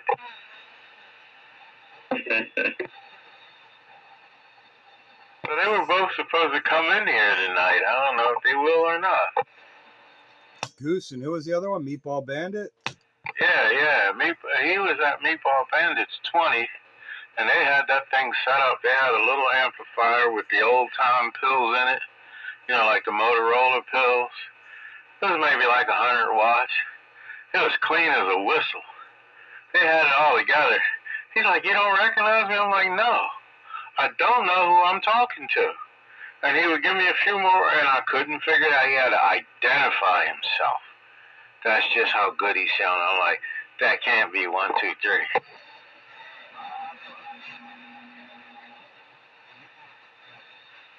said, y'all gonna have to mess that up. That's just too good. I don't think 123 could hide himself from me. He hid from me because he was sounding so smooth and clean. Well, it turns out he was on the Bandits radio station, and I just wasn't used to it. He fooled me too. He was on one night. He was on Alley Cat's Pierce Simpson. I didn't know who it was. Threw me for a loop. At one point, he had a nasty growl in the back end of it. Yeah, it will. He throw you for a loop because you don't think it's the same guy. It's like he took more than a bath, put on a necktie or a bow tie. Well, I'll tell you what. 123 sounded really good on it. It definitely did a good voiceover on his voice. You know what I mean? It threw me for it. He sounded totally different personality. I guess I don't know. I don't know how to explain it, but I never guessed it, who it was. Yeah, I wouldn't have guessed either. And last night, I didn't guess. It ended up having to identify itself. And he's like, you don't know who this is? And I was getting kind of frustrated. I'm like, no, I don't know who it is. You know, and it's like, I didn't really want to play the game. Then I found out it was him. It's like, wow. Surprise, surprise. So maybe I should come on talking like Goose or number 7 and see if Bagger identified me. Night train. Hey, Rooster. Hey. What's going on, man? I don't want to jump in the middle here. No, that's all right. We were just shooting the breeze, that's all. Okay, I was just wondering if you were going to come on earlier. Yeah, I came home, man. I had to take a nap. You know, it was like catching up with me there. 10-4. Yeah, 10-4. You been working? Yeah. Just they small jobs, but they do. You know, you have to unload and load on them small jobs. You know, they take up a little bit of manpower. You know, you got to load the truck, got to clean up behind you. So it's not like you can just punch out. 10-4. Yeah, 10-4. You got a half an hour cleanup. How'd you make out on Monday? Nice. I had the bicycle with me, and we went down this one hill that went down to the lake, where all of the boats was, and then we found out that we had to climb back up that hill in order to get back to the picnic grounds. Guess who was the first one to get off their bike and walk? It wasn't you, was it? Yes, it was. Yep, I'm like, you know what? I ain't doing this. That must have been a good-sized hill, huh? It was, because I glided down that thing like I had wings. 10-4. 10-4, you put in a high gear and go? He was too pooped to pop. It was beautiful. But it was a price to pay for it, and everybody was happy that I got off. They didn't have to prove themselves. We all got off and started walking, except the girl with the electric bike. That was my niece. Yeah, 10-4. You been riding your bike much lately? Not enough, Rooster. I really must admit that I have fell this year. You know, I ain't doing nowhere near as good as I was. I only have a few miles recorded, and I could feel the difference. In other words, in my shape. Yeah, 10-4. Yeah, that's why we got this dog. Make us take it for a hike. That's right. Get out there and get that cardio. So yeah, I did about 3 miles. Just a little less than 3 miles, like 2.96 or something like that. And the elevation was off at a hook, so that was too much. It was too much. And I was on that vintage bicycle, which means it didn't have no lower gears. That's the reason why I was quick to get off. I'm like, you know what? This the same bike that I rode back in the 70s. I would have went right on up that hill, but that's different. That was 50 years ago. You would have been 20 instead of 65. Yeah, man. Yeah. So that was the difference. I got off of it. Yeah, them new bikes are pretty good. They just have one sprocket in the back, in the front, and then in the back they have a real big sprocket, and then like 6 or 7 smaller ones. Your niece had the best bike. Yeah, she went right on up the hill. She said, she let us know this is how you do it. You push that button, I'm going. Yeah, it was actually her daughter's bike. She's kind of handicapped in a sense, and so that's the reason why she has the motor on hers. And you used to see how many people got on her bike that day. I tell you what, them things are getting pretty popular now. They are. They go, I forget what the distance of, like 40 miles now or something like that they're up to. Yeah, you can go a long ways. I think you can get 8 hours out of some of them. Yeah, I'll tell you, they came a long way. They rip along pretty good too. I guess what, 30, 35. Yeah, they can. They can, but you don't. If you use it all up at once, then you end up pedaling home. That's what would happen to you, JR. You'd end up pedaling home, man. Oh no, see, my helmet would have this big 10-foot wide solar panel on it. And an antenna. Don't forget the antenna. The antenna. You guys know where that Hamburg watershed is? I don't know. It goes up to the Appalachian Trail. Yeah, I know the direction. But anyways, we were up there one day, and them guys were on them electric bikes, and they were like little dirt bikes, but they were electric, and they were bicycles. Yeah, man. Hey, Bagger, how was your venture down at the lake, man? You guys enjoy yourselves? Yeah, it was a nice Labor Day weekend, although the first couple days kind of rained, but Sunday was nice, Monday was nice, so yeah, all in all, can't complain. 10-4. Yeah, did y'all go on the waters by any chance? On the water? Yeah, like in the boat on the lake? Yeah, we went out Sunday. All right, yeah. Where was that at? Up at Lake Wallenpaupack. Oh, nice. Yeah, Bagger was up there being Bagger. The people didn't even know he was Sam Bagger. He was soaking up the sun. That's right. Yeah, I think I'm still recuperating from that ride. Oh yeah, at this age, when you get pain, it tends to last for a little while. Yeah, because, we pedaled up a certain distance before we got off. And then we got off, we walked, then we got back on, and we pedaled the rest of it. Night train. Yeah. I gotta pick you and Wayne up, and we gotta go down to Perkins Trails. It's an old train track. 10-4. Yeah, I hear you.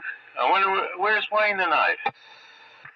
I'm right here, sandbagging. What's going on, Wayne? Like I said, nothing, sandbagging. Somebody out there in listener land. 10-4. Somebody's out there shouting.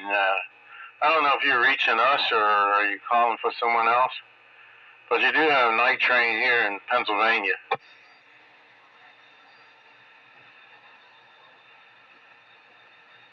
Who's that out there? Oh, JR. I guess not. Maybe I'm just hearing distant stations. I heard him. Samton. Oh, wait a minute. Is that Bite Buster? Speaking, who am I talking with? Nah. Don't you hear those guys out there in the distance? I hear you, Bite Buster. I hear the guys in the distance, but I don't think they hear me there. 10-4? A weird whining, like a musical note playing almost constantly. Who's this? Here's Bite Buster, but there's a carrier. Someone's whipping a carrier. They just hold down the mic, and that's why you hear that high-pitched sound. That's Bite Buster and somebody in his area. Fair enough. 10-4. I'd have just spoken with you recently. Did you call me Rooster? Yeah, whenever these guys key up, you'll hear, a high-pitched sound because somebody in between them and us is whipping a carrier. So, I'm going to sit back for a second here. You don't hear them guys, do you, JR? Oh, I hear like skip in there. That's what I hear. I can't hear Bite Buster tonight because the skip is too high. So I didn't hear anybody that I was identifiable when Train was listening up. All I heard was like skip, Spanish folks, I guess, or whatever, something of that sort. Yeah, 10-4. I think we're interfering with Bite Buster up there. I can promise you one thing. I am not interfering with him. You picked up a break. Go ahead there, break. Hey, good evening, King Tut. How you doing, buddy? Good. On my old Sears base station. 10-4 in the old Sears base station. What is that, a road talker?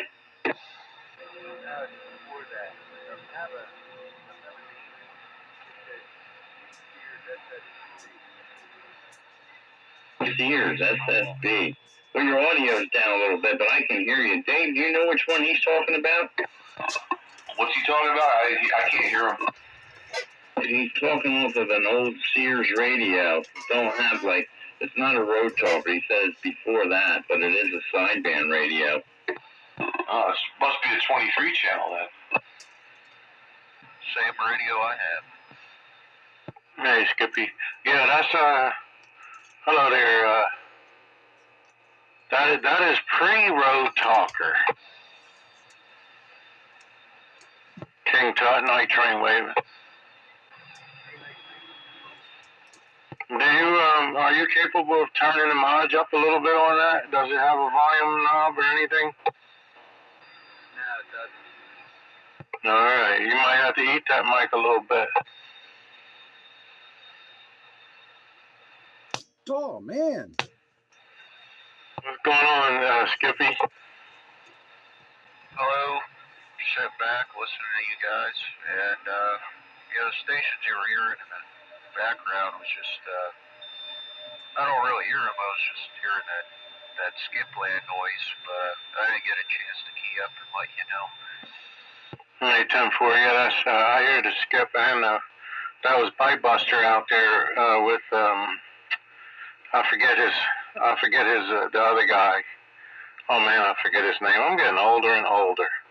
But anyhow, that was Bite Buster, but he said there's a carrier in there between us, so we weren't able to do anything with it. What you running tonight for Classic Radio Roundup, Skippy? Nothing special. I didn't take the time to hook anything up really. I just got the 29 in line, the old school Cobra 29. Hey, Roger, well, that's classic. The old school 29 was back then. Yeah, late 70s to early 80s. 10-4. Good evening, Nitro. Good evening. How you doing, man? When did you get in there? Oh, I've been in and out all night. Been working on some bicycles, working on my band van, and walked out in the room. I heard you in there. 10-4. Yeah, there's a lot of us in there tonight. I'm just jawing a little bit. Yeah, how's everything? As good as it can be. Here you go. Yeah, so 10-4. Dude, you're like a little muffled or something. I don't know if it's overdriven or what. Alright, how's that? It still sounds the same. How's that? Gotta give a little bit more than that.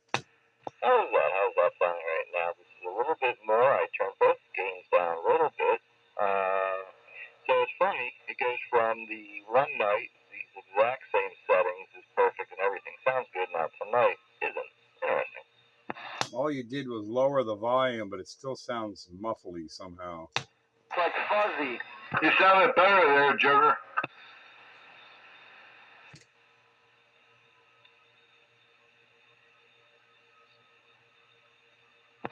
Well, there's no audio there, but it's like fuzzy. Yeah, it's like you got socks stuffed in your mouth. Well, you didn't ask if I had socks stuffed in my mouth. It's kind of what it sounds like. I mean, all you're doing is changing the volume, but it's not clear like you normally are. What radio are you on? I thought it was just my radio. No, you're on 2547.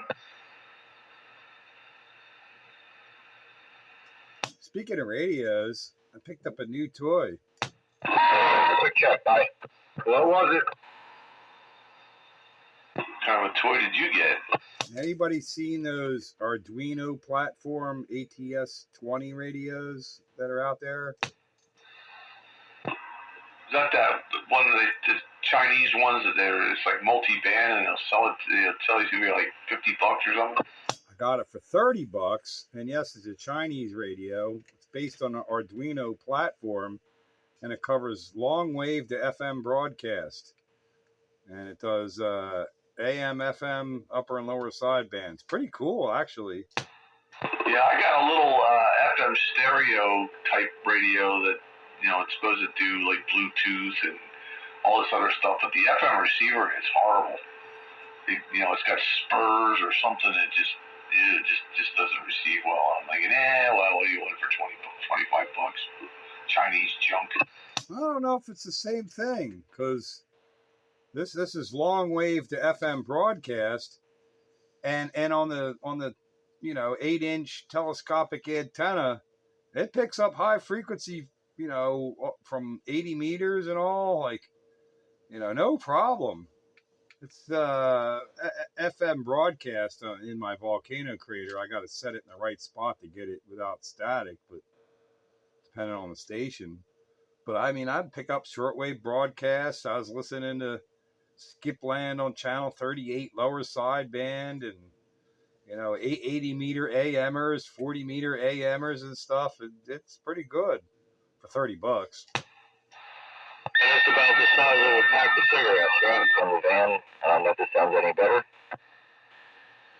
You have to try that again. You double with the train a little bit. But, yeah, about the size of a pack of cigarettes there, train. Go ahead, Joe. No, I just want to check, see if this sounds any better than I did before.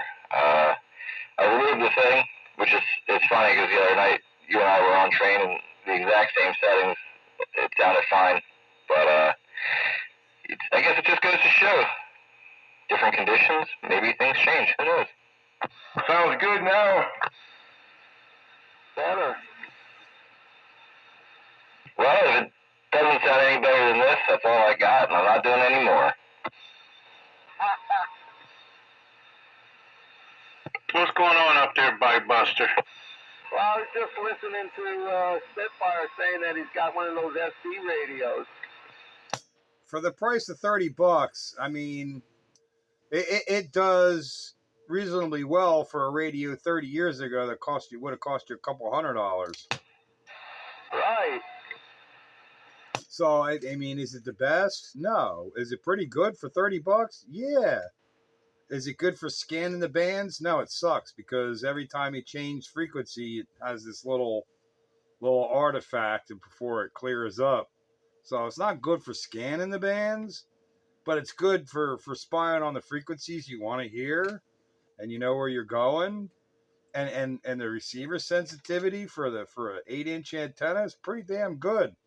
I put it on my big outdoor antenna, and I had to use the attenuator on it, or it started to overload the front end a little bit, but it did a pretty damn good job. Does that have a display on it, like a waterfall display? No, I got the cheaper model. I got the $30 model. It just shows frequency.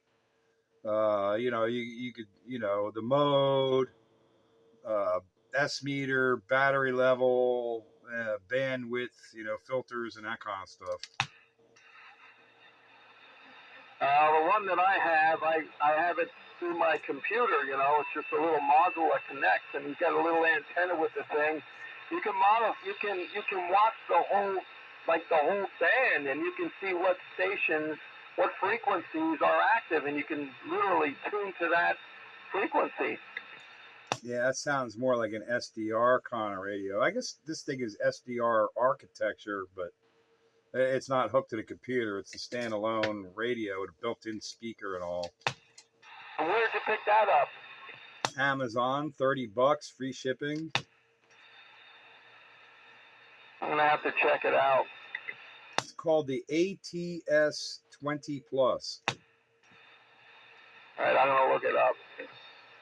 I couldn't pass it up for $30.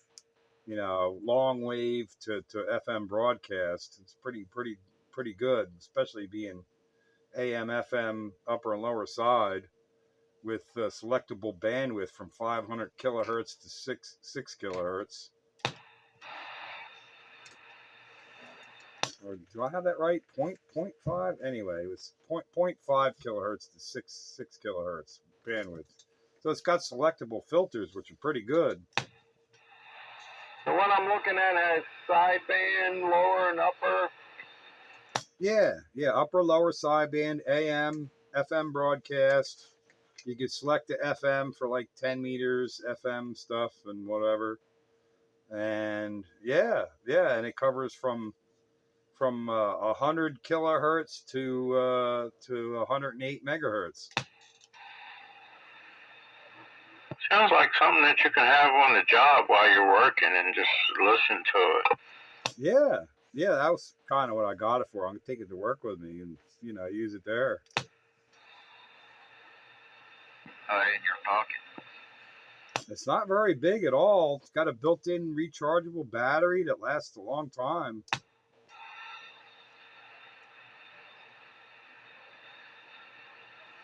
It's pretty good for the price. I gotta say, it's pretty good for the price.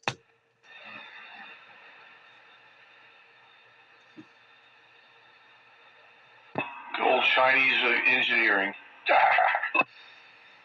And it's kind of rugged too. It's like you could probably drop it and it'd probably be okay. I don't know how many times, the internals or whatever, but I mean, it's got a rugged aluminum case and all. Is that the one that has a big dial on the front? Yeah, big dial on it, and then a little display, and a like eight buttons on the front plus the dial. So it has a BFO, so you can tune in the sideband. It's basically 1 kilohertz steps with a 25 hertz BFO. Band, volume, step, ACC. That's it. Yeah, it's small. Yeah, but it does a really good job for its size. The only thing I don't like is the tuning. You can't use it for scanning the bands. I mean, you can if you're patient, but every time you change frequency, it has like this little artifact where it makes a noise it's not actually receiving until it clears itself. What do you want for $33? Well, for the price, I'm happy. If I paid more for it, I wouldn't be happy. But for listening to the different frequencies on HF on AM that I like to listen to, shortwave broadcasts and some AM ham stuff, it was well worth the $30. Warrior. Rooster. Go ahead. Hello, Spitfire. You on the same radio? Same radio. Still sounding good. 10-4. Thank you. My old B&K Cobra 98. It's blasting me up here. AKA the bus. Oh, and your AM dial. Pretty good up here on the mountain. Looks like the grill of a Bluebird school bus. That's right. Rooster, did you hear Spam Cam? What's that? The spam can out there. He said you're coming up here good on the mountain. And where's that at? Hello, spam can from the Spitfire. What's happening, fella? Nice to talk to you this evening. Yeah, glad you can make it in on the Classic Radio Roundup. As always, thanks for having me. I can hear him now. Spam cam, night train base station waving at you. Good evening, Spam Cam. Joker says hi. Spam cam, what's your 20? How you feeling tonight, Joker? Hey, I'm up here on the mountain in Macungie. Same spot I always am. Shimersville Hill? Yeah, not terrible far from there. I'm kind of just up on the top of Macungie Mountain itself. So you're a little bit west of there. Is he near Jersey? Closer to Jersey than you are. Wise guy, eh? Nope. That's okay. They've been calling me Rand McNally. Wise guy at every pile. Oh no. Somebody Oh, buckwheat. Somebody on YouTube has been calling me Rand McNally. Well, I know who the somebody is. Why are they calling you that? Been around the world? What does that mean? Rand McNally, because I was disputing the locations and geography. Oh, there you go. Yeah, you're one of them guys. You know, you and your word games. Stop playing the word games. I don't understand what you're saying. So if you should say, There's Spam Cam Night Train waving at you. Night Train, how you feeling this evening, buddy? Doing all right. I didn't know you were that far away. I thought that you were not too far from us. it's been a nice trip. He's up there in Bite Buster's neck of the woods. Yeah, I'm just a little bit, just four gentle, lonely little wasps trying to make their way out into the world. Mobile? Nah, I'm just kidding. I'm running off a base and I'm running power. Yeah, you're making it all the way down here to Pottstown with no trouble. What antenna you got? Big old piece of wire strung up out of a tree. Yeah, look at Night Train hitting the power switch. Yeah, I did hit it. I know. The S meter don't lie. I don't have an S meter. Darn. That doesn't have an S meter? Hey, speaking of which, did it change my mileage any or did everything stay the same? Still good to me. Still sounds the same, but I saw the S unit jump. Sounds good here. Saying 4. It sounds different, but it still sounds okay. Spitfire. Say again there, Bite Buster. He's giving me a better signal than you. Oh no. Oh no. That won't do. Hang on a second. Oh, that won't do. We can't have that. We're in a signal battle here. Countywide.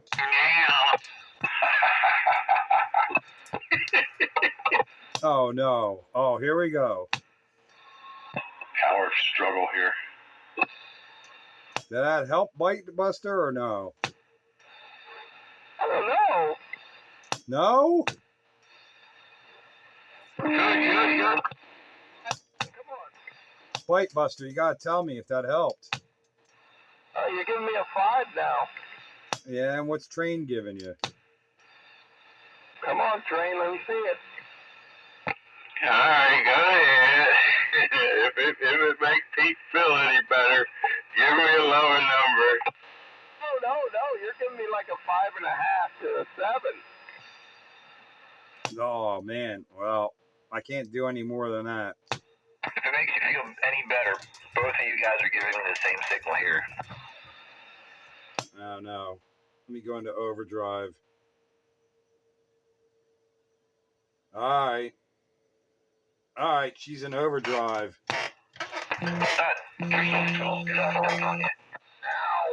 Night Train, you had it. What'd you say there, Bite Buster? Overdrive? There you go, that's about the same now. Holy cow, I had to go into overdrive for that? Well, it really didn't move much, but it did move. Yeah, well, I'm making the lights dim in the house now. Something's gonna pop. Either the breaker or the power supply or... Well, I don't have to have the heater running. We're in that neutral zone where heating and air conditioning, neither one's required. So I got a little extra, AC power available. Yeah, the rectifiers and the power supply. Spurs to that amp and make that thing heat up a little bit. Just running a extension cord to the neighbor's house. Yeah, I am about the top of my power supply too. Just about there. Yeah. Well, don't feel bad. He probably doesn't hear me very well. Of course, I don't have the beam that way. Now that you cut the tree, move the beam. Yeah, the tree's gone. No more trees. All right, let me cut this overdrive back. This is a little ridiculous. There we are. Countywide in the safe zone.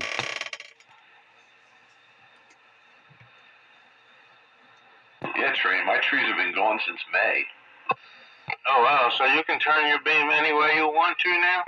Well, I can, except for the fact that the rotor box is in my garage. I never ran the cable back over because I was hoping to pull the antenna down and do some much needed maintenance to it, but the way things are going, God only knows, probably won't happen this year either. Speaking of rotor boxes, anybody looking for a rotor, a ham 4 with control box? Sort of what I have. Yeah, how much? 200. Is that the 6-wire or 4-wire? Actually, I think it's 8 wires. Yes, it's 8 wires. Okay, maybe that's what I have. I had the rotor for that, I think. $200. I'll let you know. I'll even throw in, I think, at least 50 or 75 feet of cable. You can find your cable spool. Not my ladder line spool I'm looking for. No, just the 8 wire, 50, at least 50 feet of 8 wire that goes with the box and the rotor. 10-4, I just figured I'd throw that one in. Is that yours, Pete? Yeah, it's my one that I'm not using anymore. I had 2 of them up, and the one got booted off the house, so I can't do anything with it. But I did pull it apart. I got it apart right now. I'm greasing up all the bearings and everything, put it back together because it's getting noisy. But other than that, it works fine. But it'll be nice and quiet when I sell it. So I've been cleaning it up and doing maintenance to it to sell it. That's the other thing I got to do to mine, because now that I have the control box in the garage, when I turn it, I can hear it. Boy, that thing makes a hell of a racket. Yeah, I never heard it down here in the shack. But I come upstairs and the wife goes, "You were spinning your antenna, weren't you?" Because that was the one that was on the house. But it got kicked off the house. Oh, no. Oh, no. Yeah, I'll let you know. Let me think about it for a minute. Because I have some things in the works I'm thinking about doing. Well, I'll give you till next Wednesday to make a decision. After that, it goes on Faceplant Marketplace. Fair enough. Oh, no, not Faceplant Marketplace. Is it still available? And I'll probably put a higher price tag on it there because they know they're going to try and, knock me down in price. Is it still available? Till next week for you, yeah. No, that's what you're going to get, all the messages. Is it still available? Oh, yeah. Yeah, that's all. Yeah, is it still available? Well, if it's up, it's available. I'll give you $46 for it, cash money today. Nope, that won't even get you the control box. Joker. $49.99. Joker. $49.99. I might sell you the cable. Roger that. What's up, Rooster? How much do you want for that? What was that? How much does he want for that? 2 bills. 10-4. And it'll be all freshly maintained and lubricated and ready to go. It won't make a rah, rah, rah, rah, rah noise anymore. Well, I have the wrong 25 tower, and I got a bunch of stuff that I'm thinking about putting up, and I thought almost eliminating my vertical and horizontal and just doing like a what's that called? A shooting star or one of them where it's got the vertical and horizontal together and just being, have one tower up and be done with it. Yeah, you can have the vertical and horizontal elements and just two feed lines to it. Yep, but the rotor I have right now wouldn't accommodate that. That's why I'm looking. Oh, the ham 4 will, that and more. Yep, yeah, that's what I was thinking. Yeah, let me, if I have till next Wednesday, I'll let you know, probably by the end of the weekend. Yeah, all right. Yeah. Well, I'll hold on to it till next Wednesday before I put it out in public. Roger, I appreciate it. I'd rather sell it to a local, you know, somebody can use it. Otherwise, it's going on marketplace for more money. More money, No. I have a homebrew amplifier in my sights. Oh, saving the cash. I need 10 dB more on 160 meters, and Dave says, no, we could hook you up with at least 18 more dB on 160. You're like, oh, geez. You're going to be burning the grass off your front yard. I was like, dude, you know, I got power constraints for AC supply here, so let's not get carried away. I'm going to put the mall down on that night train. That's what I'm going to do.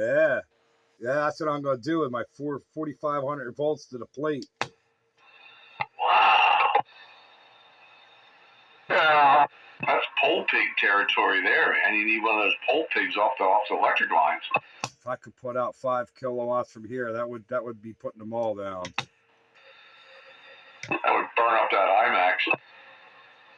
Oh, I wouldn't be putting it into the IMAX. What would you put it into? My 160 meter doublet. I don't even think that would handle 5 kilowatts. At least the antenna might, but the balun will go up in flames. Oh, no doubt. You're going to need a beefier balun. No, I'd have to build one of them tuners like Dave built. Old JR, you got anything to say about all of this? That's what I was wondering. Did you see the pictures yet? I did, yeah. Pretty wild. I mean, the pictures don't really do it justice, but you get the idea. Yeah, I would have liked to have seen that amplifier, though. That would have been kind of cool. I wish I'd have taken pictures, but the amplifier wasn't much to look at, you know, because it was just the rack mount panels at front with gauges. You couldn't actually see inside it. But you could see inside the modulator. That would have been worth pictures. Hey, Brigger. Come on, Breger. Meatball Bandit checking in. Hello, Bandit. Countywide. What's going on, countywide? What's going on, fellas? Another night on the Classic Radio Roundup. That's right. 27115. Hello there, Meatball Bandit train waving. Oh, you didn't hear me, Meatball? Yeah, I got you. Yeah, I'm on the console too tonight. I know you are. Oh, yeah, luckily I did not blow it up. You guys didn't blow it up last night? You got him out of there safely? Yes, sir. Saying for. Alrighty, boys. Things seem to be pretty noisy up here. This is Spam Can. I'm gonna say goodnight to you all for the evening. Good night, Spam Can. Thanks for checking into the Roundup. Countywide. Radio. Good night, Spam Can. Catch you in the funnies. Take care. Thanks for having me, boys. Talk to y'all later. Maybe hit you up on Sunday.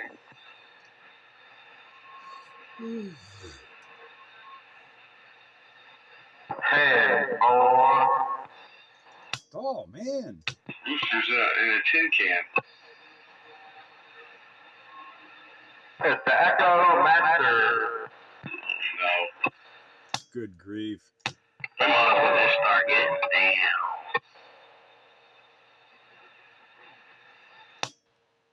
Good grief, Charlie Brown. That's right. Dave would be rolling over in his grave. So, Meatball Bandit, what's your situation down there noise-wise? I'm getting countywide perfect. I'm getting you good. I think I heard JR in there. Can't really tell. A few other guys, but everybody else is kind of coming fuzzy. What about Sandbagger? What about it? Yeah, I got him. Saying for you have him, Sandbagger? Yeah, I can hear him. Yeah, he's giving me about a 3. So I guess your next move is to change out your antenna? Yeah, upgrading to a 5/8 would probably be a good idea. 10-4. I do have a 3-beat though, and a rotator controller that potentially could be for sale. Refresh me on your 20 there, Meatball. Yeah, I was gonna ask you the same, countywide. I'm out here in Collegeville. I'm in Trap/Limerick, right in between the two. Oh, well, that's why I hear you good and you hear me good. I'm just west of Limerick Township in New Hanover Township, up Swamp Pike. 10-4. You're neighbors. Yeah, we're neighbors. JR, are you still there? JR, Yo ho ho! and a bottle of rum. Not now. Gotta work tomorrow. Yo ho ho, and a bottle of Windsor Canadian. Bringer! Yep, they're working that way. I don't know. JR, he's awful quiet, man. All right there, Train. Let's play the S-meter game with Meatball Bandit. No. I turned it off, Pete. I just did that for what's his name? Just so you can make me look bad. No, I did it for Spam Cam, and Bitebuster called that one. I wasn't in no key-down with you. No, I know. It's Bitebuster is the one who brought the attention to it. Yeah, he had you feeling some kind of way. He's just stirring the pot. Yeah, well, he likes to do that. Truth of it is I think it's about location, because you got the power. Yeah, location. Well, I'm using most of my power just to fire out of this volcano crater. Damn, boy, yeah, because I know you got that big bad baby over there. That's what you need that 85-foot antenna for. Well, yeah, that helps. Helps a lot. Bigger is always better. Doesn't hurt. 85 feet in the air doesn't hurt neither. Plus your elevation geologically, right? Well, my antenna would be at 80. What's 85 plus 425? 5 something. I don't know, 515 or something. 425. I'm at 425 in my backyard and go 85 feet above that is where my antenna is. Man, I'm only like 350, 370. Yeah, see, I'm less than you, Pete. You got me, man. I'm at 400 ground level anyway. Hey, where are you? I'm still surrounded by 500-foot hills. That's the problem. Night train. Yeah. What's your number? 310. Yeah, I'm like 370. Yeah, you guys all have me beat. Yeah, it's like 415 plus 85. So that's 500, yeah. That where you're at? Is it over 400? In my backyard is. My front yard's at like 340. Joker, where are you at? You've been in my house. You know where I'm at. Hold on, let me open up my elevation. 340 in my front yard, like 415 in my backyard. I'm like 375. I was gonna say, what app are you guys using? My elevation. I think I have that on my phone. So I was just using the app that came on the iPhone. But let me see if I have my elevation. Yeah. 289. No, you're not, JR. You're way higher than that. Oh, I know I am. He's about 600 feet. Ah! JR is probably around 400 or less. I think JR is 600 plus. Yeah, he's about 650, somewhere in that area, if I remember right. 35. What is it, JR? 435. No, it's not. Oh, Yeah, 435. No, it's not. you got me beat. Doesn't sound like it's tonight. Maybe 635. I got about a 3-incher over here. Nowhere near 635. 535. 435. Where's my phone at? Well, I already checked it, like, back a ways ago. It's 435. 435 or 460, something like that. Yeah, you're 50 feet higher than I am. I'm a lucky one. I'm on the bottom of the mountain. Well, you got that mountain right behind you, you know. I got that whole mountain ridge that runs from the west over to north there, kind of, sort of. It runs from Yellow House all the way to Bordertown. So I don't have my elevation, but I just opened up my altitude, and my altitude says 444.22 feet. Nice. Got me beat. And then my antenna is like 32 feet above me. I thought New Jersey was flatland. Hey, you bastard. No, he's not in New Jersey. He's just near it. I live in the top of a casino. Okay, Night Train.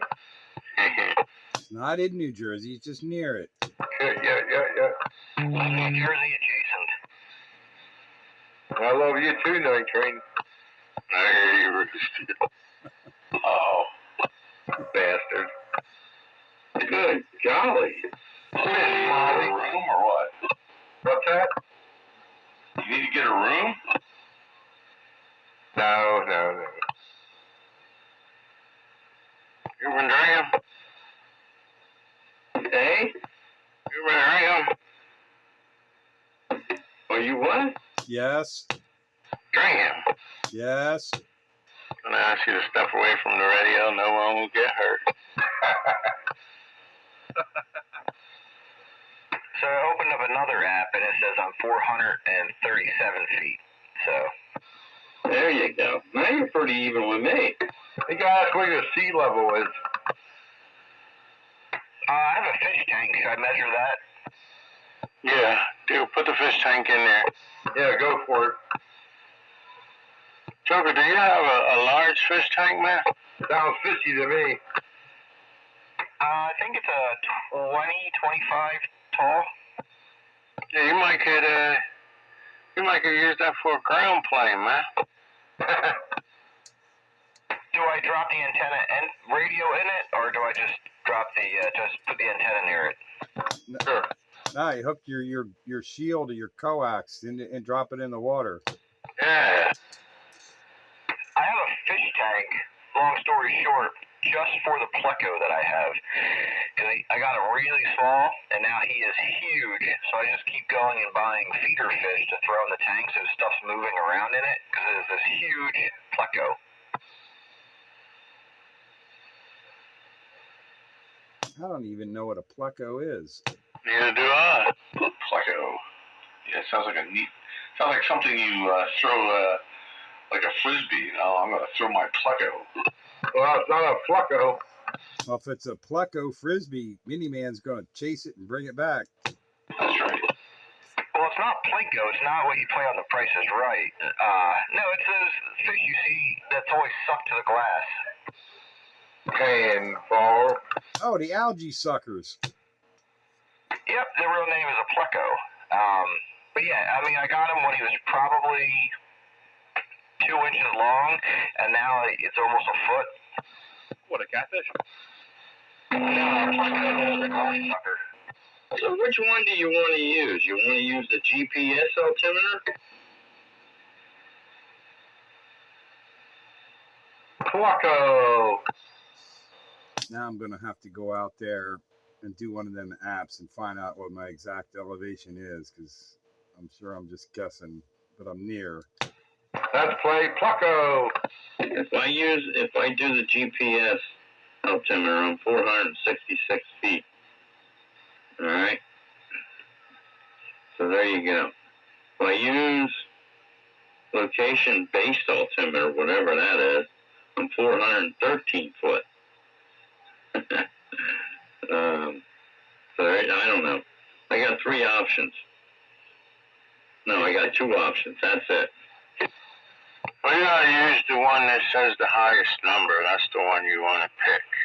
My GPS in my driveway, I know it says my driveway there, JR, is 400 feet.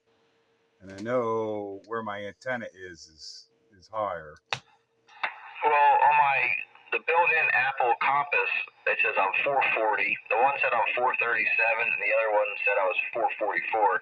So I guess I'll stick with the 440. That's what's the difference. Yeah, I don't know. It gives me two options. GPS altimeter is 467. How's that go? Depends on where you measure it from. Different schools together. What, GPS? Depends upon the shoes you're wearing. Oh, hell. Yeah, see, the back of my yard is so much higher than the front of my yard that when you go back there, the elevation changes, and I'm keeping that a secret. 289. I'm guessing. Yeah, mine's the same way there, Night Train. I could go up my yard and look down on my high frequency tri-band beam. I go up in the back of my yard and look on the roof of my house. Oh, I can look over the roof of my house from the backyard. A 289, that was a good engine. Yeah, 289 was a good engine. Oh yeah, 289 was a really good engine. I built one that could turn 8,500 RPM, and it was fun. I got one sitting in the garage right now. I had one that made over 400 horsepower on a dyno. Yeah. Put your antenna in the back of your yard, bud. Yeah, mine's stock though. That's where it is. That's where it is. Not the beam, but the ground plane. Right, Joe. How many alternators could you get on there? I only needed the one.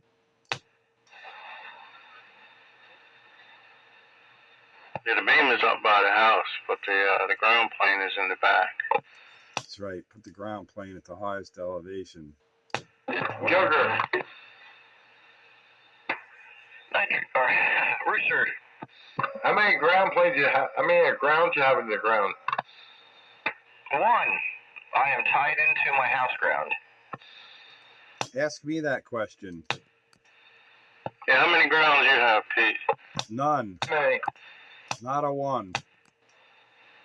I didn't have a one, and then I got in an argument, and they said, "Oh, you would sound, you'd have a lot less noise in your radio if you put the ground on it." So I connected the ground, because I'm only less than 10 feet from my actual house ground. It doesn't change a thing. I got nothing grounded here, and my antenna is 85 feet in the air. I run 20 dB worth of preamp and still have no noise, and the video gates will prove that out. Yowza. Yeah, I have no noise here either. My ground rod is now you're hooked up. I don't have any preamps, and I got the squelch up, so I have no noise. But I can't hear anybody. Was that Night Train? I got a ground probe in the ground, and it ain't even connected. Oh, really? Wow. My cable's grounded, but that's it. The TV cable, which I don't even have anymore, that's the only thing connected to my ground rod. I was thinking about that. When I grew up, my first base station, I had a Antron on top of my parents' house, and there was no ground on that, and that was on that house for 35 years. I got 3 grounds in. I got groundhogs in my yard, though. Oh yeah, I got ground hogs. Yeah, I got them here too. So if I give them the end of the ground wire, they could help me, right? Just disconnect it to the groundhog. Night Train. It's almost a floating ground. Give them a necklace, right? Here's a collar with it connected to it, and the deeper they go, the better my ground will be. Well, I got 3 of them in the ground, 8 foot long. I told 44 Dave I was going to connect that thing one day, man, and if I do, I'm going to think about him, man. But it's out there in the garden, and the garden is boxed in on the side of the house, and they built it up. They built it up with treated lumber, and raised it and filled it, put manure in there and topsoil in there, and guess who had to dig to find a ground rod? Yeah, they didn't get it out of the ground yet. It was sticking up about 8 inches or so. I never. Maybe I could hook the tower onto it, but truth is, the tower's, well, I don't know. I've been doing all right without it, so.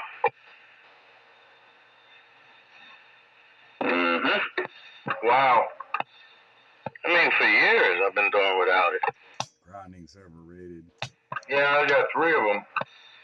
Yeah, it has something to do with lightning, really. I don't think it reduced no noise. Yeah, it does. I don't know. I never have any noise here. I got 20 dB worth of preamp and no noise here. No ground rod. I don't have a noise level problem here. I notice no difference, so maybe for some people, but not for all, right? I just have noise probably generated from everybody's digital widgets in the neighborhood. Yeah, and grounding's not going to clear that up if it comes into your antenna anyway. I don't have a noise level problem. I have no noise at all here.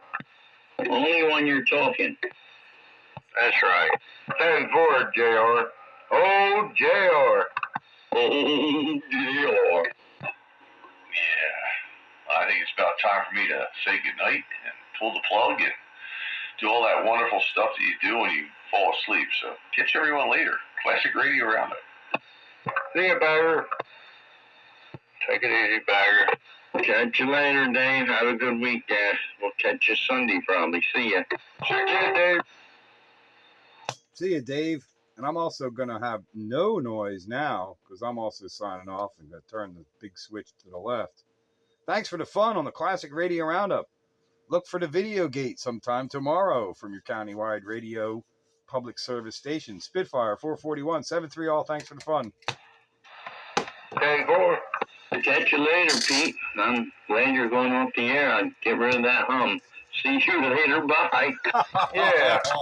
I was wondering whether you was going to bust in for that hum. I waited a long time. Oh, I heard man. you. Rooster, that recording's going to have you in there calling me a bastard. I didn't call you a bastard. Who'd you call a bastard? Nobody. Well, now you're listening to that tomorrow. The video gate's got it. So, I don't remember who it was to. The video gate's got it. The video game has got it. Everything you do or say could be held against you in a court of law. Oh, yeah, I heard a few things. Hey, Night Train. Yeah. It is all part of love. Yeah, I hear you out there. It's on recording. You gotta listen to it tomorrow. Hey, guys, I want to do the same. Time for me to hit the hay. Train. Chicken. Rooster. Joker. Skippy. I remembered you tonight. Wayne.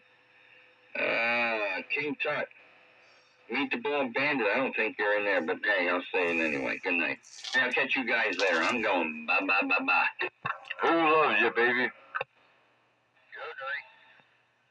Good night, JR. Was you still QRP or you changed it? No, I've been QRP all night. It seemed like it got louder. I'm probably talking a little closer to the microphone. You looking at microphone? No, I'm about 1.5 feet away from it now. I was arm length about like that there before. That's what I was running it all night. 10-4. All right, good night. Yeah, Meatball Bandit's still in there.